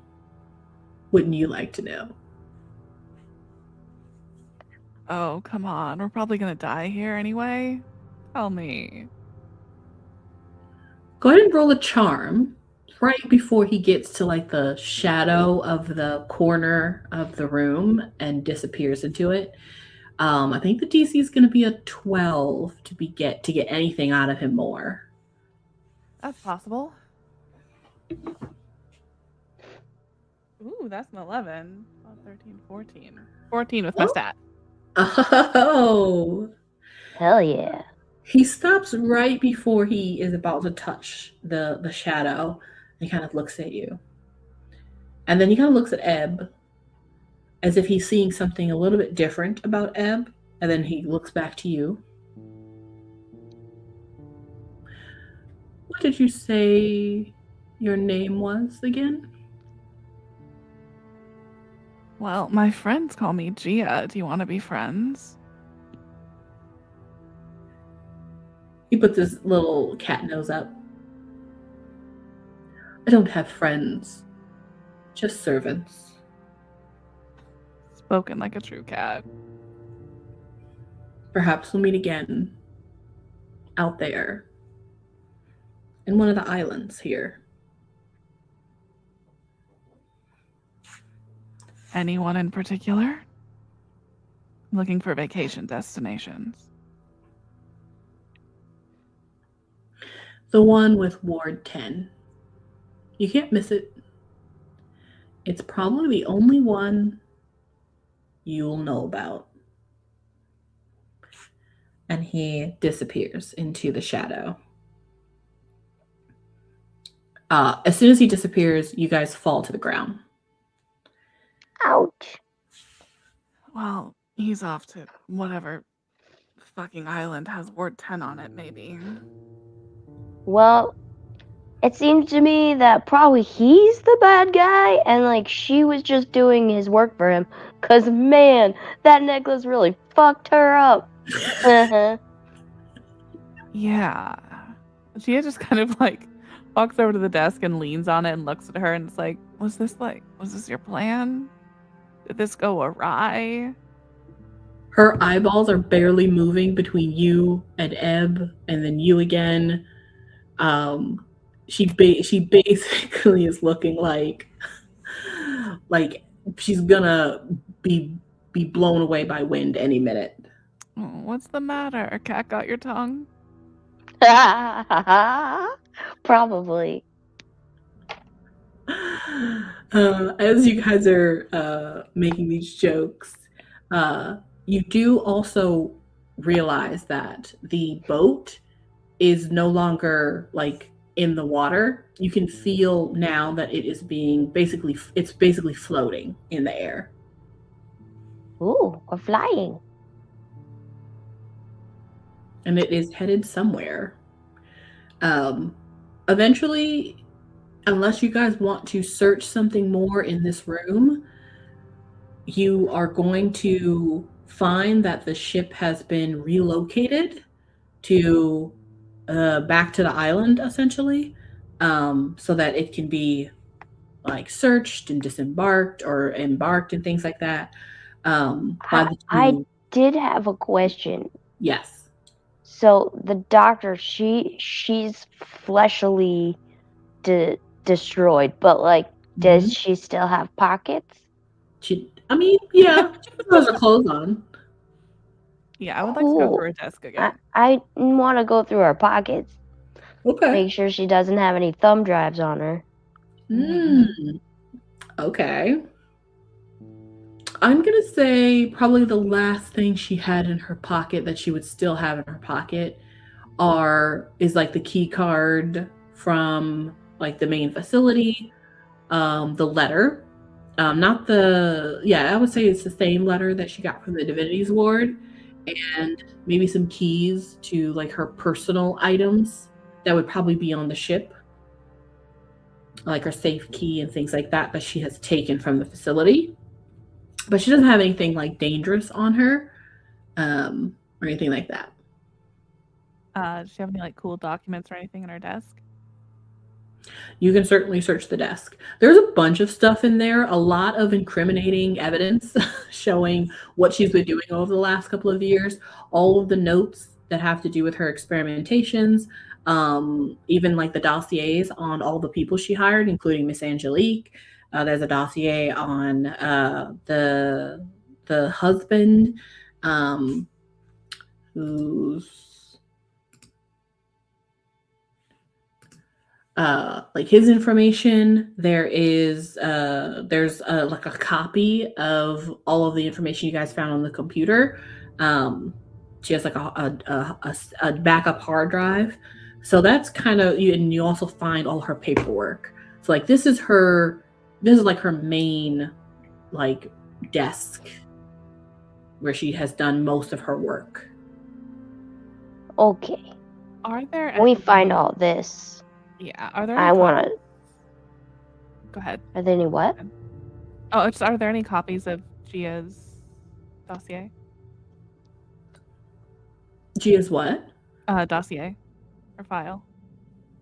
There aren't any copies of Miss Angelique's files or the medical files, just because she didn't really deal with those. There is a like experiment files because she focuses on doing the projects. It's not necessarily anything more than what you've already found, except for there is a signature in one of the files where she has where she has gone through like the approval process of deciding that the clone is viable. And then there are like a couple of notes of like possibly like redoing the experiment, so like discarding of your last clone and trying to do it again with maybe somebody else because you're a bit headstrong. You could kind of tell that she was having a hard time controlling you. I want to take Nice. anything about me away. Okay. Um, Anything you find you can take.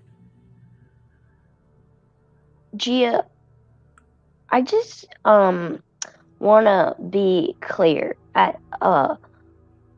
Were all this stuff like definitely this asshole Helmuth did all this stuff, but like it all being so nice and neat and like all together for us to find and like blame Helmuth on it, and for which will let the wards just be like, oh, it's over. That's just like a ploy by this cat, right? Yeah, absolutely. Wild. Yeah, okay, cool. So I think we have a holy mission to stop that cat at some point. But we should probably like level up a ton before we do that. And I don't know if you want to join me or not, but my auntie Sveta said that there's like a secret temple somewhere in this realm that like I could do a journey to and like learn more about my powers and stuff, and I bet we could find you some really cool powers along the way too. Do you want to come with me? Yes. Definitely down for some weird lost temple exploration. Not sure about the divine order, but Yeah. down. It's a little weird. I haven't Ruined. figured it out yet either. Yeah. Okay. Mm-hmm. Wonderful. Also, you guys are having this conversation as the ship is reorganized, and you all meet the back at camp at Breakleg Point. You all see the person who has brought the ship back, as she is standing on the edge, and basically she kind of like opens up the gangway so you two can come off, and standing there is the warrior that came off of the ship, and she kind of looks at both of you as you come off. Her Oh, name, cool lady. she introduces herself as Braca, Braca. That's a cool name. and she goes, "You two again." And she Hi. looks down at you, Ebb. You going on an adventure, little girl? Yeah, I went to the realm of shadow and crazy stuff, and now I'm a priestess. So, I gotta figure out my superpowers.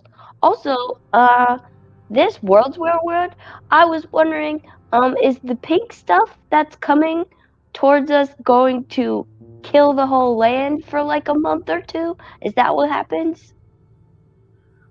She looks up and then looks back down at you as the ship comes down. She just goes, "No." Oh, that's Oh, what I thought, because like the blue moon is in charge when we campers got to be here, and then the pink moon took over, but we're not allowed to be here when the pink moon's here. So we weren't sure if that meant that it turned into a fiery ball of fire or something. He kind of stares. She kind of stares at you for a minute with like her head cocked, and then she just busts out laughing. She's just like, "Oh, I remember when I was that young." All right. Well, I probably got the lore mixed up. I'm not good at lore. she's like, "What can I do for you two? Or, do you need someone to call your parents and go home?" I think mom's already here somewhere. I would not advise approaching her at the moment. But as soon as she calms down, yes, somebody should tell her I'm alive. That would probably be good. Who's your mother? My mom? My mom's the sea witch of the Eastern Sea or the Western Sea. Actually, both. Oh, Yeah. okay. And she looks at you, Gia. And you? I'm probably just gonna go find my friends and find my own way home. Thanks. Uh-huh.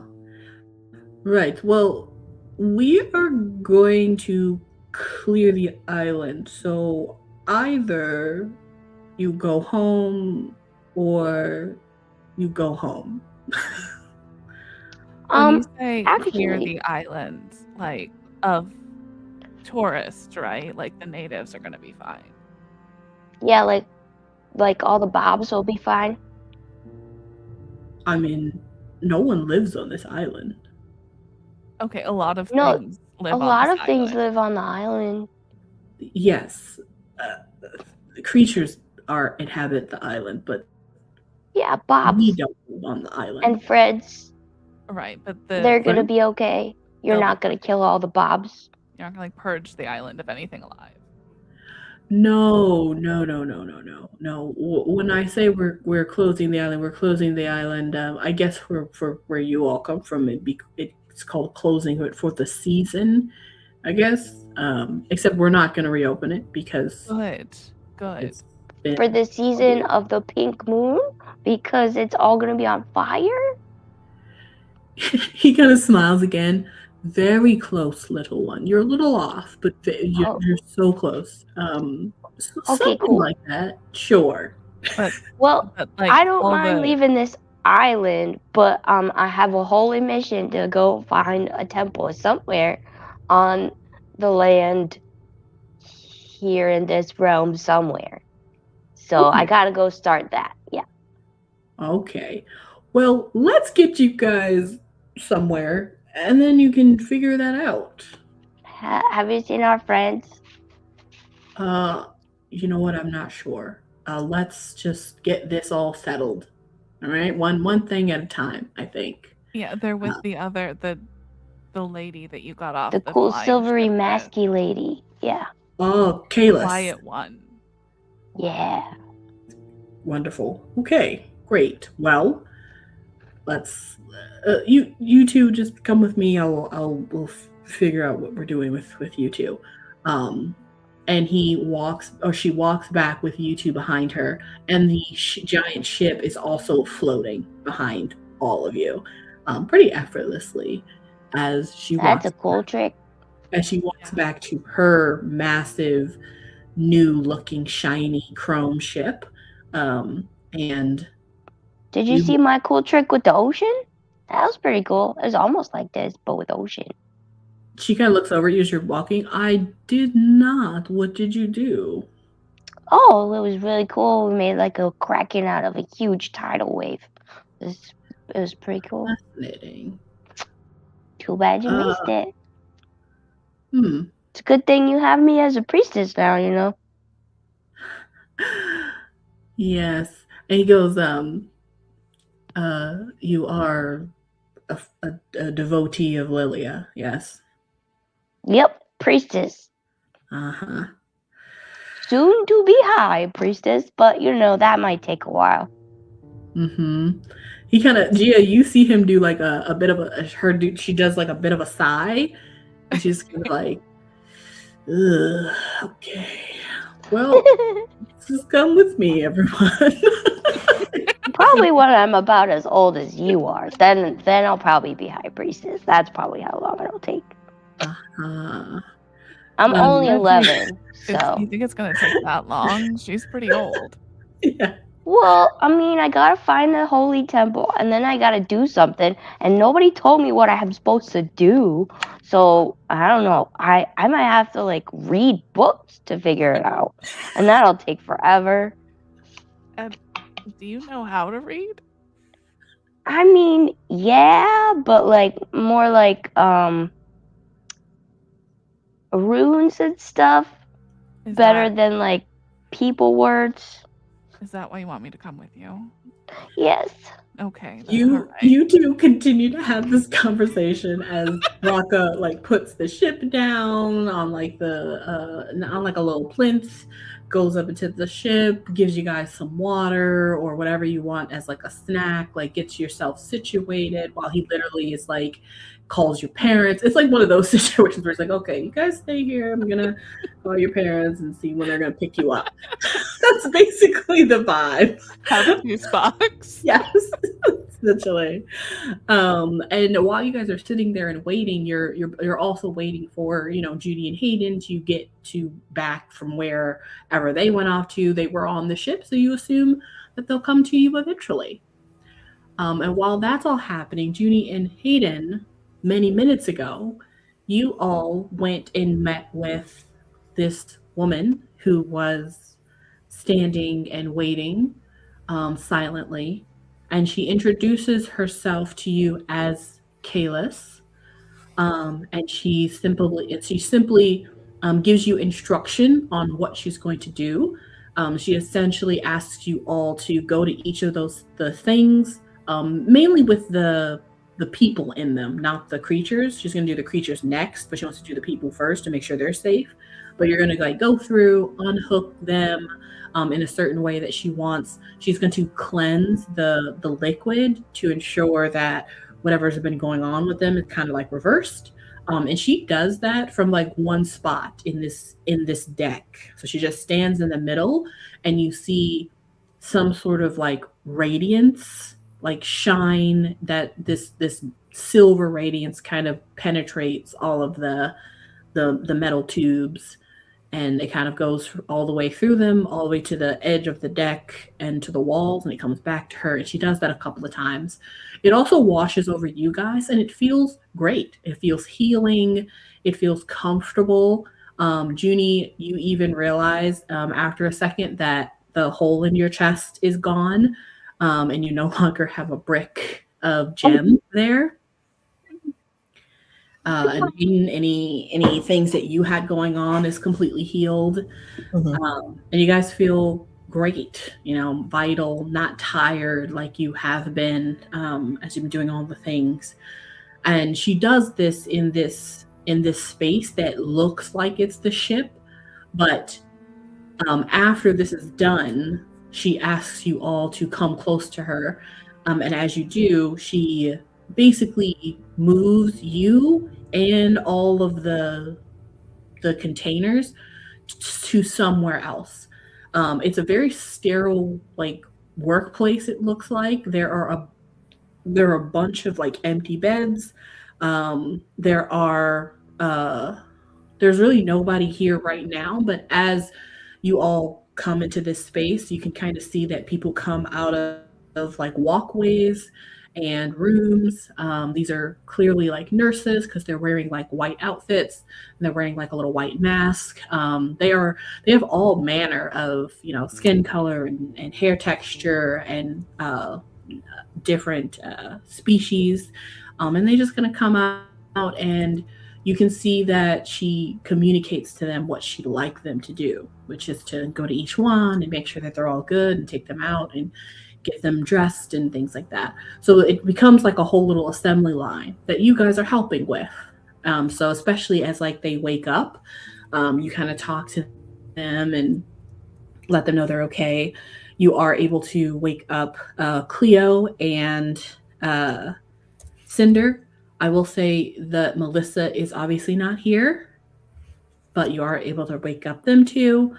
And you guys are able to essentially save all of the children that they had at least captured and been trying to experiment on for the last, camps or so. And they slowly wake up, and you're able to help with like finding their homes and getting them back home eventually. This all happens for you two in what you feel to be a manner of hours. Like that's what it feels like. It feels like all of this is happening in a manner of hours. You get there, you helped with this. There's a whole bunch of stuff that's been happening. A couple of people have woken up, so you're helping with that. And so you've been busy for like maybe a day, a couple of like 8 hours.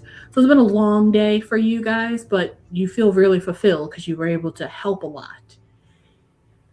That is until, of course, you perhaps have an inkling to maybe check on Gia or Ebb or ask Kalis about what to do next. And you can do that now as she's at like a kiosk. It's like a plain like glass kiosk that you see through, but there are like numbers, and it's clearly high tech, and she is kind of she's not touching it, she's just psychically working on it, basically making like a registry of trying to figure out like where these children are from as you guys approach her. And she kind of looks up at both of you, and she just goes, "Thank you. You did not need to sacrifice your time, but it is greatly appreciated." I mean, it's kind of what we were trying to do before you guys got here. I mean, you got farther than I guess we ever have.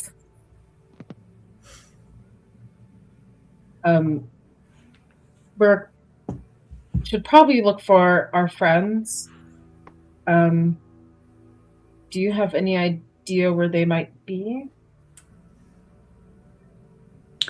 She looks at you and then looks at Hayden. Your friends. The ones from the ship. Yeah, Gia and Ebb. She goes back to the kiosk and puts something in psychically, and you see something kind of pop up as she reads it.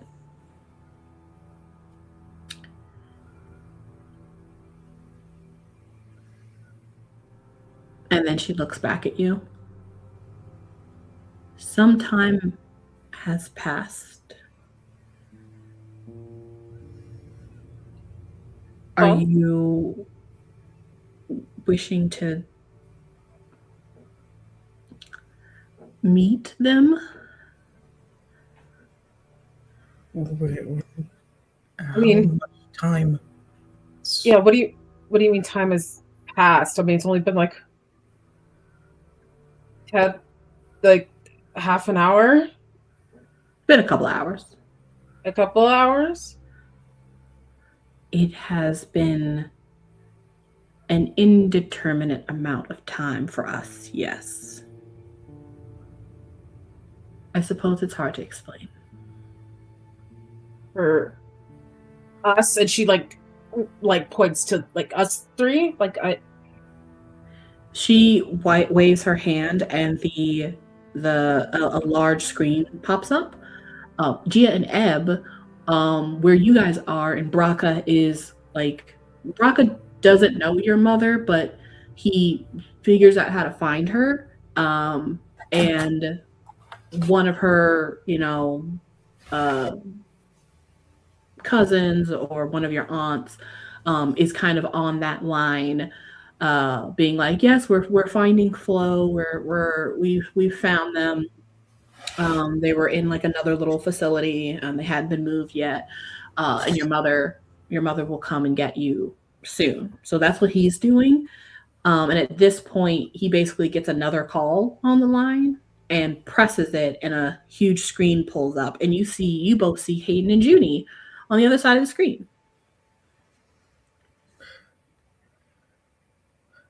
Oh, hi guys. Hi. I don't know why they're keeping us apart from each other. They called my mom. Maybe it's better we're kept apart from each other.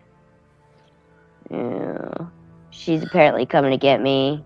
Oh, should I hide before she comes?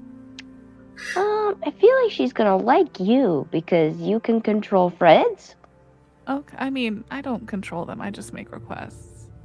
You can pretend you control them. Right. Okay, sure. Anyway, How are you two doing? yeah, what's up? Been busy. I'll be honest, seeing you looking the same is better than probably anything my brain was expecting. Oh yeah, Yeah. by the way, there's probably a super bad out there in the world somewhere. Oh yeah, the cat was the problem the whole time, which honestly makes sense. It does, it really does. So, Dr. Helmuth is... She's basically dead. Oh. Little, I don't know, mummy-esque? Yeah, mummy-esque. The necklace really sucked the life out of her. Oh. Good? Glad we got it. Not Yeah. for her. What'd you say, Yeah. Hayden? I'm just glad we got you out of there as quick as we did then. Yeah. Yeah, that could have been bad. Yeah. Also, nice to see that you guys didn't age up like 20 years. Yeah, that's kind of what I was expecting to happen. Why would we have aged up 20 years? Well, Kayla's over there said that was really cryptic about when we said that we wanted to come see you guys, and so an undisclosed amount of time went by, and I don't know. It's only been like an hour or two. Exactly. Do you think maybe they just don't know how to tell time and we're too embarrassed to admit it? Possibly. I've heard like those Ooh. analog watches can be really hard, like if they have like the Roman numerals on the face. Or do you think that maybe the pink moon Orange. doesn't set the land on fire, but it makes time different? Huh? Oh, maybe it's like daylight savings time, but worse. But way worse, like a billion times worse. And it's already bad enough. Or it turns we're- back time. We're still in pink land, but you flew far over there into blue moon land.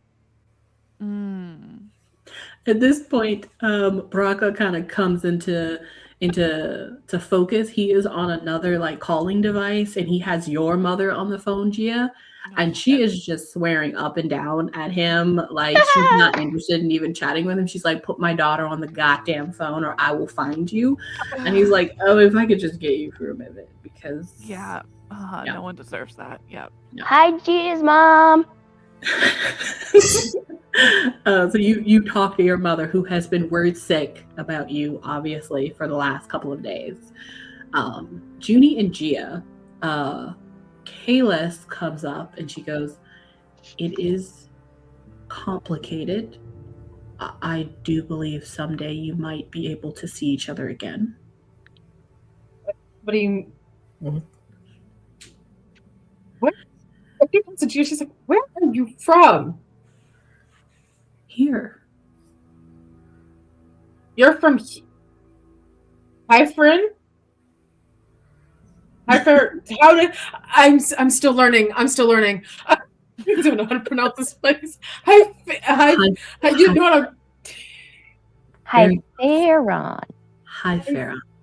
Yes. Hi, Farron. The emphasis is on the the second syllable. Yes. Got it.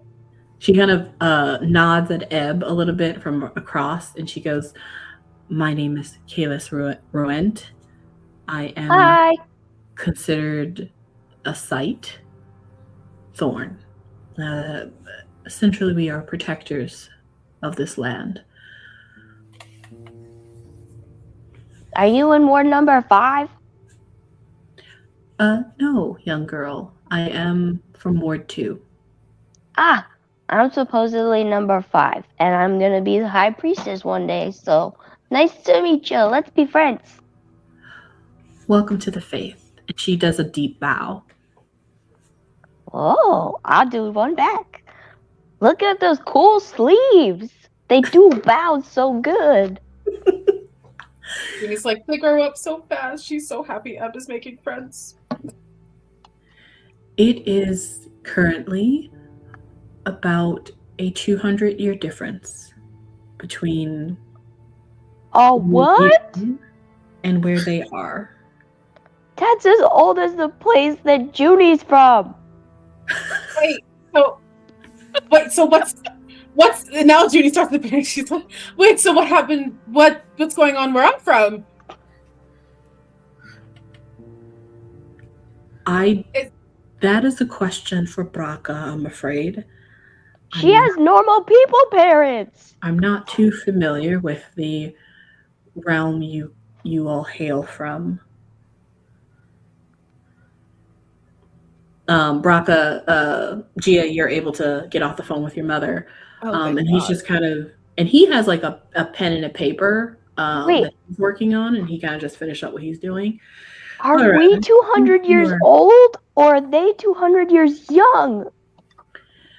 He kind of comes over and sees Kalis, and he's like, "Oh, hey, Kalis," and she kind of gives a curt nod. He's like, "Oh," and she kind of points to Gia and Hayden, like, "Oh, I see you guys are. Oh, that's okay. Interesting choice."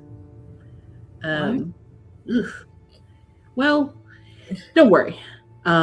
Couple of 100 years, you guys should be back on the same timeline. Let's not all worry about it just right now. What? Do not understand. What? I can live like 400 years, but Juni's like a normal person. Yeah, I could die at like 40. No. He looks at you, 15. No, we're still in the same. We're still in the same time as your realms in your plane. This island is specifically. So she basically says this island is specifically like that way. It has a barrier that allows it to basically be a bit of a little pocket of time and space that is in sync with where you all come from, which is basically the Earth plane, but it's where you all come from, right? Mm-hmm. However, Gia and Hayden went with Kalis to go heal the children, which is not at the island. It's out in the rest of the world. Oh. So You mean Hayden and Juni? Juni and Hayden just No, Hayden and Gia. No, What? No. Journey's with me. What? She is with Ebb. What? Yeah, Gia's with me. We're fixing the children. Gia and Ebb went to see Dr. Helga. Yeah. Hayden stayed with Juni. yeah. Yes. Yes. Okay, and I've been saying Gia and Juni interchange. Yes. Yes. Okay, thank you. What timeline am I? So What Gia day and is Hayden it? are like 400 years old. And it was making She just Wait, keeps so- superimposing But it. wait. So if I go on my super secret mission to the temple out in the world, am I gonna turn 250?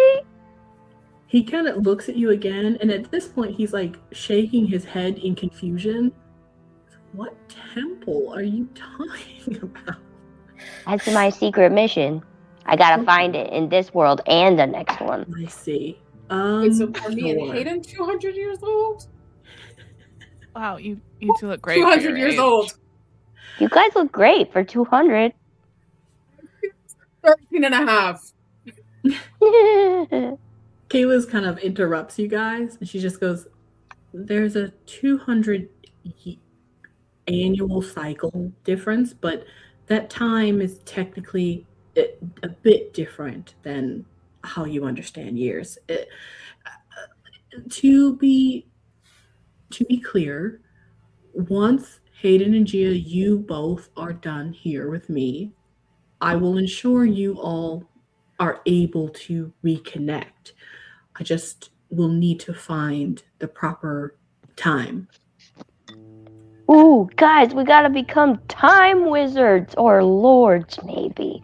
Let's do that too. Braca looks at Kalis and she's like, hey, what are we doing? Again, I'm sending you home. What are you doing? No, I'm not going home. I'm staying here. Kalis is like, I don't know. We weren't expecting this. Like, what's happening? Look, I can tell you one thing. You're not gonna stop Ebb from doing whatever she wants to do. So just drop us off somewhere and we're gonna be fine. Yeah. Yeah, I got a body count of 53 now. Yeah, the homicidal kind, for the record. Wow. Okay. Well, Kayla's just let me know when you're done. And the the screen goes off. Bye, guys. We'll figure out time travel at some point. Okay. Disconnected once again. And Gia and I was about to say it again, Juni and Hayden. Juni and Hayden, you guys continue to help Kalis until she is done with healing all the children, figuring out where all the children are from. Mm-hmm. Some of the children have been missing for a couple of months, and so they were kind of her priority in terms of finding them back to where they go. Mm-hmm. How she does this is by creating portals in your plane, so in the earth plane, that are one way. So she can go there and drop them off, but what she was going to do is just drop them off. There wasn't going to be an introduction or, hey, I found this kid. They haven't aged for 4 months or anything like that. But because you guys are helping, you are able to help get parents to understand like what happened. And you guys are able to help some of these kids get back to their homes. They are sent back in whatever time frame you guys left. So if they were missing for several months, they were missing for several months.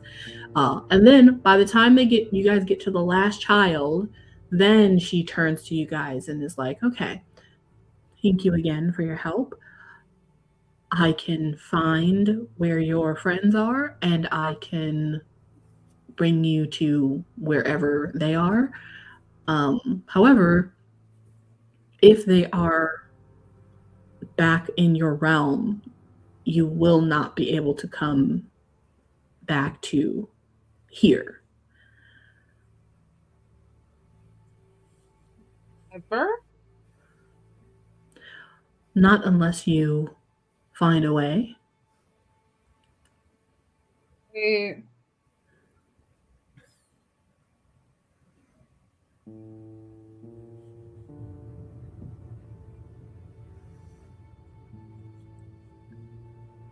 I mean, my mom is probably worried sick.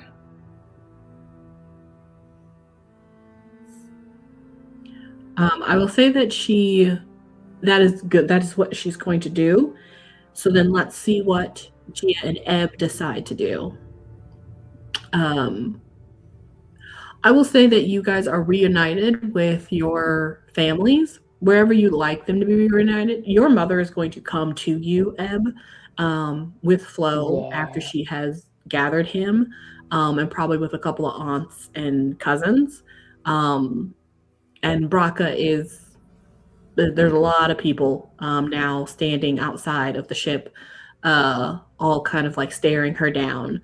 But she doesn't seem too bothered by it. She's just kind of like, okay, there you are. And she kind of pushes you towards them. There you are.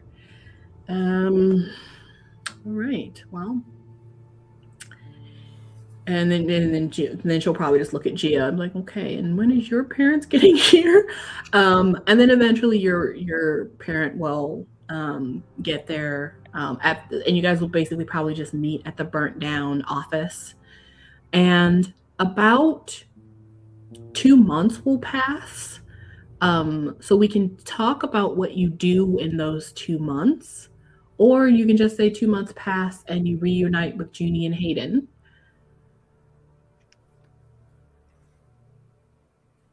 Are they going back to Earth? They're going to go wherever you guys are. So you'll have to tell me, would they find you in Hypharon or in your regular plane 2 months later? If Ebb can get away with it, she's staying in Hypharon. Okay. She's pretty convinced that this is her new life path, so. Okay. Gia?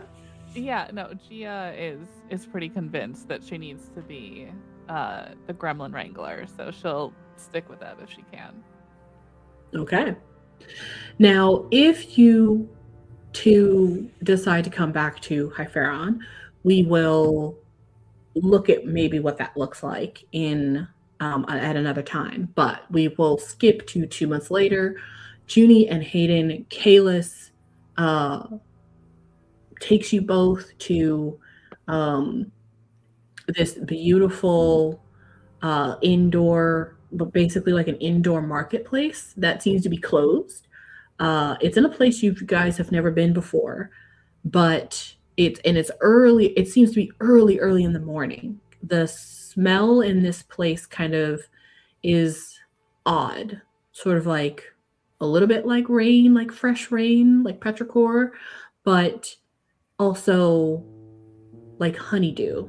It's sweet but bitter.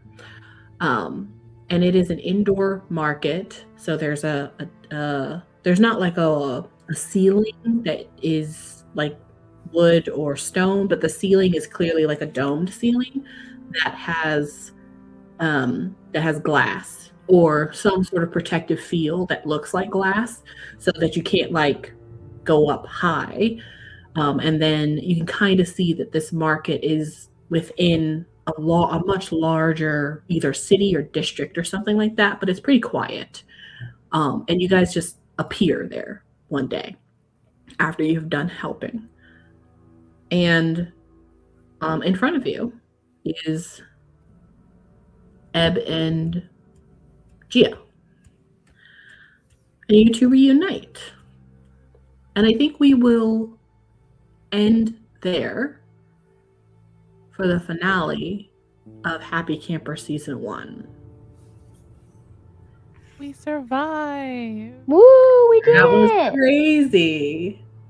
For the final time, thank you all as my players for playing this amazing game, and thank everyone for watching, and we will see you, well, we won't see you next time for this campaign, but there will be a season 2 with a new cast of kids who are just gonna totally have fun going to a regular camp, as we have seen. Yeah. Is how this works. For sure. No, Yeah, They won't end up totally with regular. Here at all. Yeah. Yeah. Use some archery, make some friends. Mm-hmm. Definitely not die. Nope. No. Like a God's eye. They're not gonna lose any limbs. And you might see these cast of kooky characters in another campaign. So keep watching the Agent Journey podcast, and we will see you all next time. Bye. Bye. Bye. Okay.